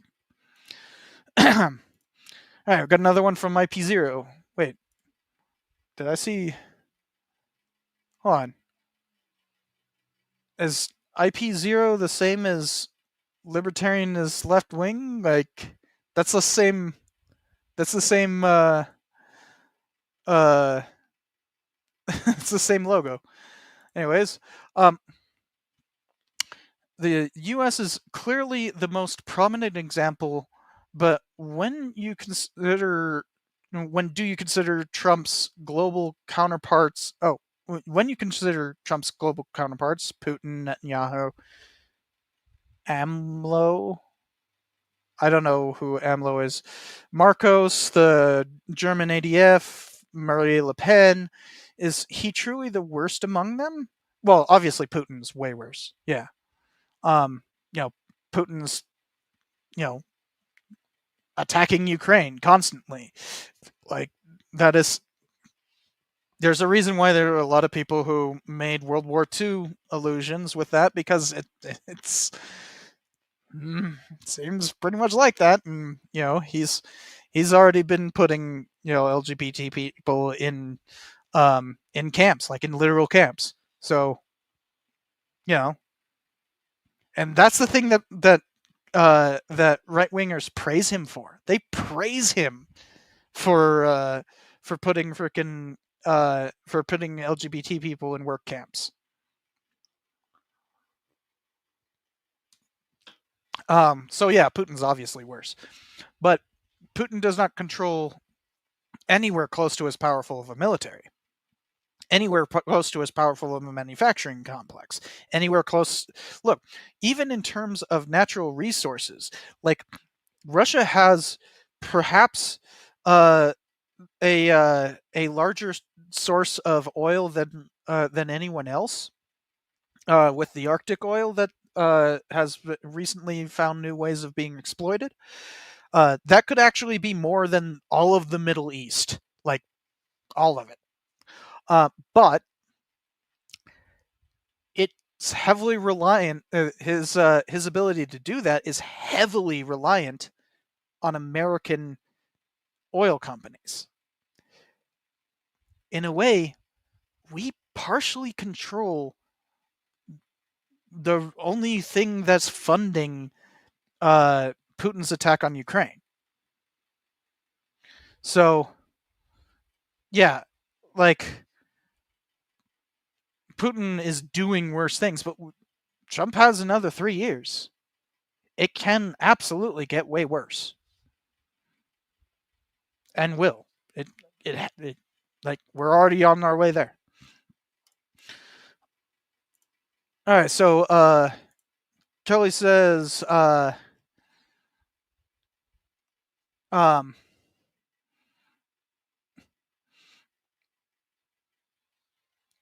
it was LPO. Oh, sorry. So apparently I've been saying IP0, but it was LPO or LP0. I don't. It's a problem with these things. You can't. They all look the same. But libertarian is left wing. That works much better. Although I'd say more accurately was. Libertarians in the U.S. have pretty decisively taken that term, and libertarianism in the U.S. is very much a right wing thing here. In fact, it basically just is referring to neoliberalism. Like, it's about all it's referring to is neoliberalism on steroids. Anyways, Kelly says,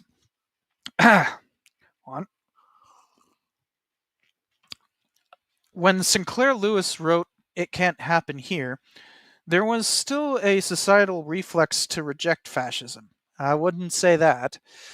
Now I'm not sure. A quarter of the country has demonstrated they are deep in a cult. Certainly. Yeah. And look, the reason why he wrote "It Can't Happen Here" was to reject the notion that it can't happen here. Like, he was saying it absolutely can. Stop saying that. And there was actually there was a lot of popular support for fascism in the US. There was a time in the 30s where there was a popular debate as to whether or not Roosevelt was a fascist. And that wasn't like seen as like a bad thing. You know, he literally came to power the same year as the Nazis. And Mussolini had been in power for a decade by that point. So it was like it was fascism was not exactly this complete outside thing. Like, there was much more of a automatic rejection of like communism in the 1930s than there was of fascism. Because fascism was seen as like addressing the Great Depression without having to resort to terror. Now, obviously, in hindsight, that's incorrect. That's very incorrect. And the people who were fighting fascism in the US on the grounds of fighting terror were correct. But there was much more of a debate at the time, and that's what Sinclair Lewis was addressing. He was not saying that it can't happen here. That's not what he was saying. He was saying quite the opposite. The title is facetious. I'm just saying, the rebuttal to the title of it is just, it did. Fascism did happen here. And I'll get back to that in just a second, but I did want to highlight that real libertarianism is left-wing. Time to take back the term. Not now got MAGA commies. But like, yeah, I mean, the term libertarianism originates with socialism. Like, libertarian socialism is where we get the term libertarian. So the and that was to differentiate it from democratic socialism. So that was not just left wing as in like liberal, because frankly liberalism is not left wing. Liberalism is just centrist. But like actual leftists wanted to differentiate between types of socialism, and that's where the term libertarianism comes from. Like, that's the origin of it. So yeah, unfortunately, terms change over time, and if you were to just go into the DNC and say I'm a libertarian, people are going to be looking at you like, so you voted for Gary Johnson? Although actually, yes, I did. But like,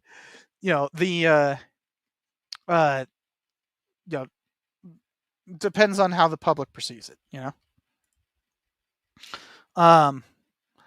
and let me get back to no, that's the wrong button. Let me get to back to Kelly's point here. Um, so, like, Trumpism kind of started off as a cult of personality, right? Like, that's kind of what it's always been. But, like, a cult of personality doesn't have to be fascist. It doesn't have to be communist. It doesn't have to be, some sort of dictatorship or whatever. Like, it doesn't have to lead to authoritarianism. A cult of personality can be many things.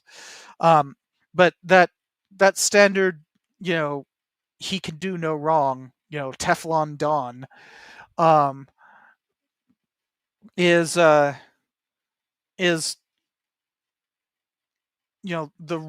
road to fascism. But what we're seeing now is that they learned from the first go around. Remember all that stuff with the 1776 report and patriotic education and all that? Remember how laughable it was? Like, no one really took it seriously. It was not like this thing that was affecting education. We all just kind of saw it as national politics, a bunch of theatrics, nothing to do with actual education. But then Trump lost. And then he did an insurrection. And then he had to get out. And so suddenly it became a states issue. So you start seeing terms like critical race theory being thrown around, and wokeness, and diversity, equity, and inclusion, all as these like insidious conspiracies that are affecting education and have to be rooted out at the administrative level, at the state administrative level, I should say. Especially with you see like Florida's Don't Say Gay bill and the Stop Woke Act and things like that. Yeah, and like I saw some people talking about it like, oh, that's just Florida. It's like, no, this is a national thing. And then Trump's rhetoric kept getting worse. Even while he was out of power, his rhetoric kept getting worse. And PragerU started getting state level acceptance as a answer to like CRT, DEI, and woke. This was a process, and we have not seen the end of it. Because now Trump comes to power espousing very openly fascist ideals.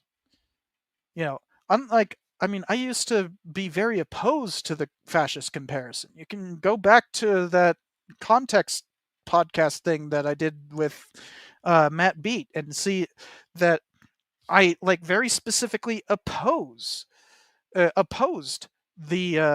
comparison between Trump and Mussolini.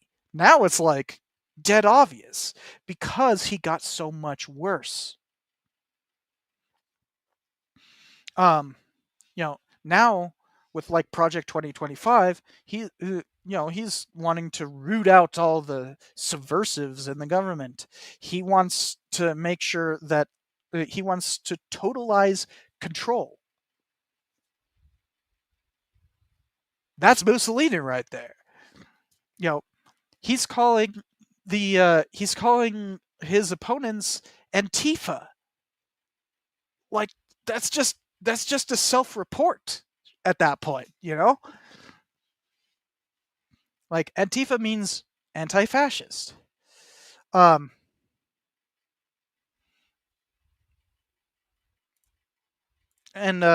sorry, libertarianism is left wing. What are you referring to there?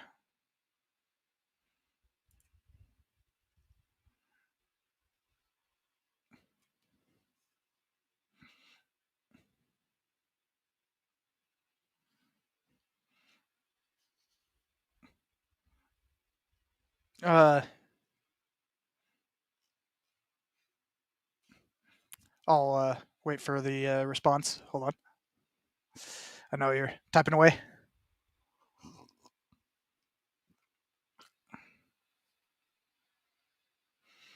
You mentioned 40s, but wasn't.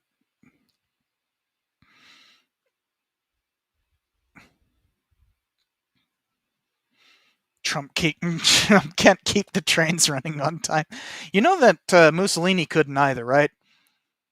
Like Mussolini literally could not, literally had a dip in timely trains between 1921 and 1922. Just the facts. He did not keep the trains running on time. He did quite the opposite.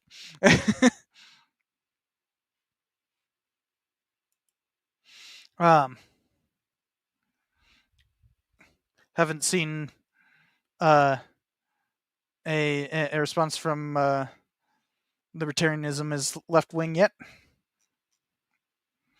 Don't know what you're referring to here, by the way, if you want to read it out.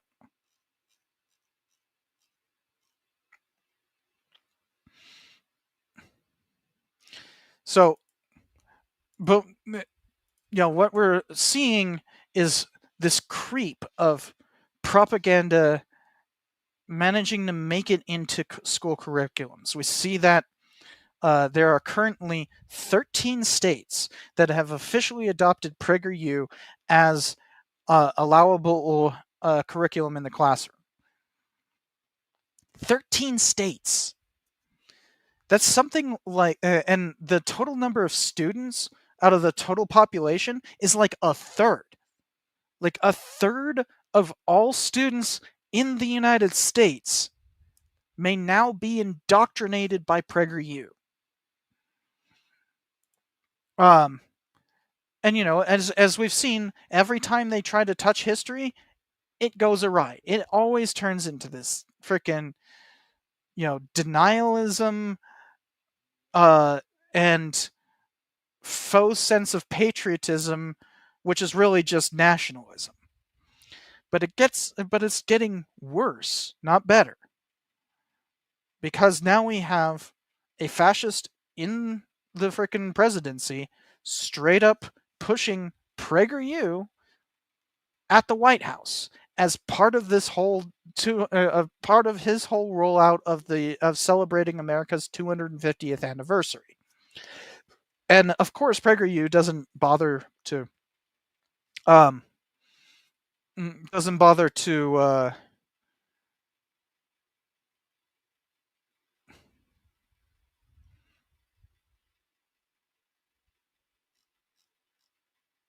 sorry, I'm trying to see what libertarian is left wing said, but about the fascism debate in the 40s. That the fascism debate in the 40s wasn't Dixieland already fascist? No, not at all. No. Fascism has a very specific meaning. When historians talk about fascism, we're not just talking about repressive right-wing governments. It has a meaning. And what I've settled on, and by the way, guys, I'm working on an episode about the history of fascism for obvious reasons. But it means radical, ultra-nationalist authoritarianism. In fact, I just wrote, like, hold on. Pull up this. I've started putting together the outline for this episode, so I think, yeah. So, like, needing to come up with a good definition, I have this. Fascism is radical authoritarian ultranationalism. Fascists seek, I was reading this on my phone, seek to revolutionize their country through totalizing power in order to unify the citizenry as individual members of a party that promotes a new character of similar peoples within their claimed territory. Everyone must conform to that proud spirit or face violence, often as some sort of retribution for a perceived national humiliation. So you can see, and yeah, I've already started working on all this. You have origins and beginnings as separate things, but I am working on this. But you can kind of see through that we totally are dealing with a move towards fascism. This isn't like some sort of like scaremongering, oh, never again, or anything like that. It's already happened. It's here. We are living in a fascist country. The thing is that it doesn't have to continue. The fascism does not have to continue. We can fight this. But when you have such a movement as PragerU managing to push their propaganda in the White House and having things like that ultranationalist ceremony where they're going to indoctrinate kids into freaking their idea of like, religious freaking ultranationalism, or when what the heck?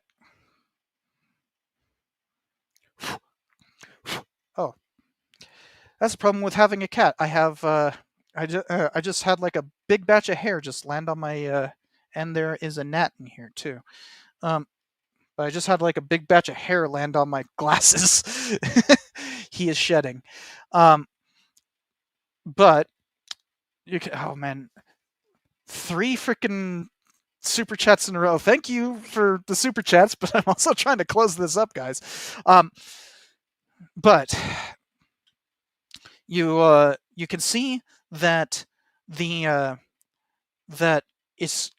trying to get worse. They have that ultranationalist ceremony that they're trying to promote as like something to do with your kids, and then you sit there and read about how this 1950s freaking slogan somehow is about the founding, and that we're losing our identity unless you conform to this particular view of Americanism. And then they're literally making freaking tests for whether or not you conform to their ideology for Oklahoma, and I'm sure that's going to happen in other states. So this is fascism. We have reached it. It's here. What we do about that? Well, get out and protest. Call your senator. Make your voice heard. Speak out. That's what I'm trying to do here. That's the purpose of today, was to speak out as quickly as I could. Would have done so on Tuesday, but my internet service provider decided to cut my internet for an entire 24 hours. All right, so I'm going to try to answer these last few super chats, but I'm trying to wrap it up, guys. So cheers from Dylan's as what am I drinking? All right, that's an easy one. Happy to talk about that. Yeah, old Rasputin. It is. I showed this at the beginning of the stream. Will it focus? There we go. No, don't focus. Block me. Thank you. Oh, I'm on this side. So it's old Rasputin barrel aged. It's actually pretty powerful because yeah, there we go. It is 11.8%. So yeah, I am drinking old Rasputin barrel aged. It's an imperial stout and quite thick. If you can cut it with a knife, that's my kind of beer. Although I will point out that this is literally my second beer. I've been streaming for 4 hours, and That's all I've drank. That's it. And still have plenty to go. Okay, so libertarianism is left wing says, you got me typing with ketchup in my fingers. Can a bro eat some freedom, price, and peace? Sorry, I didn't exactly know what you were referring to. I was just asking for a clarification. Not doing my best, sorry. Freedom fries. Oh man, the freaking I actually talked about that on the Iraq War episode. I talk about that whole thing. It was so stupid. Like, they actually changed the name of the fries in Congress just because, oh, the French don't want to join us in Iraq. Come on. So stupid. Oh, hey, it's Southern slavery uncovered. And thank you for your support. Yeah, thank you very much. The I'm happy to have it. This is quite a galling topic. If is that, you know, I'm sad that I even have to do this. You know, we shouldn't be trending towards fascism, right? Like, we just shouldn't. But it's here. That's what we've got. We gotta deal with it. We gotta deal with reality, not an idealized past. And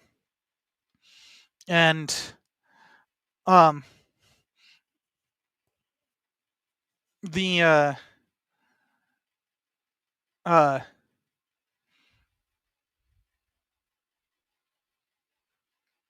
and Five Guys, why are you asking me about W's service? It was like 4 years or something like that. If you want to know, I don't know. He was a freaking pilot for the freaking Air National Guard. Like, he didn't do jack. But anyways, the you know, this is something that I am very passionate about, and I believe that we need to do something about. And that's why I decided to stream today, to highlight just how bad this is getting. MAGA's drive towards indoctrination is not just hurting us in terms of like pushing out this AI slop propaganda, but like literally going after children for not conforming to some national character and controlling teachers' thoughts. You know, it's getting that bad. Oh, and of course, while all of this is happening, they are dismantling actual education. They are defunding liberal arts. They are making it incredibly difficult to do anything through the Department of Education, hoping to make sure that that there's no funding going through the Department of Education. They don't want funding going to that because MAGA is segregationist. They support segregation. If you support dismantling the Department of Education, you're a segregationist. That's just the facts. So the you know, we have to speak up, even if it hurts our careers. You know, I'm having a terrible time finding a job, but I'm not going to let that stop me from speaking out. I have a platform here, and I'm going to use it. So, you know, if something like this pops up again, I may very well do another stream like this. You know, keep an eye out. And thank you all for your support. And I hope to see you next week when I release an episode. It's been great, guys, but I need to get some dinner. All right. Good night, everybody.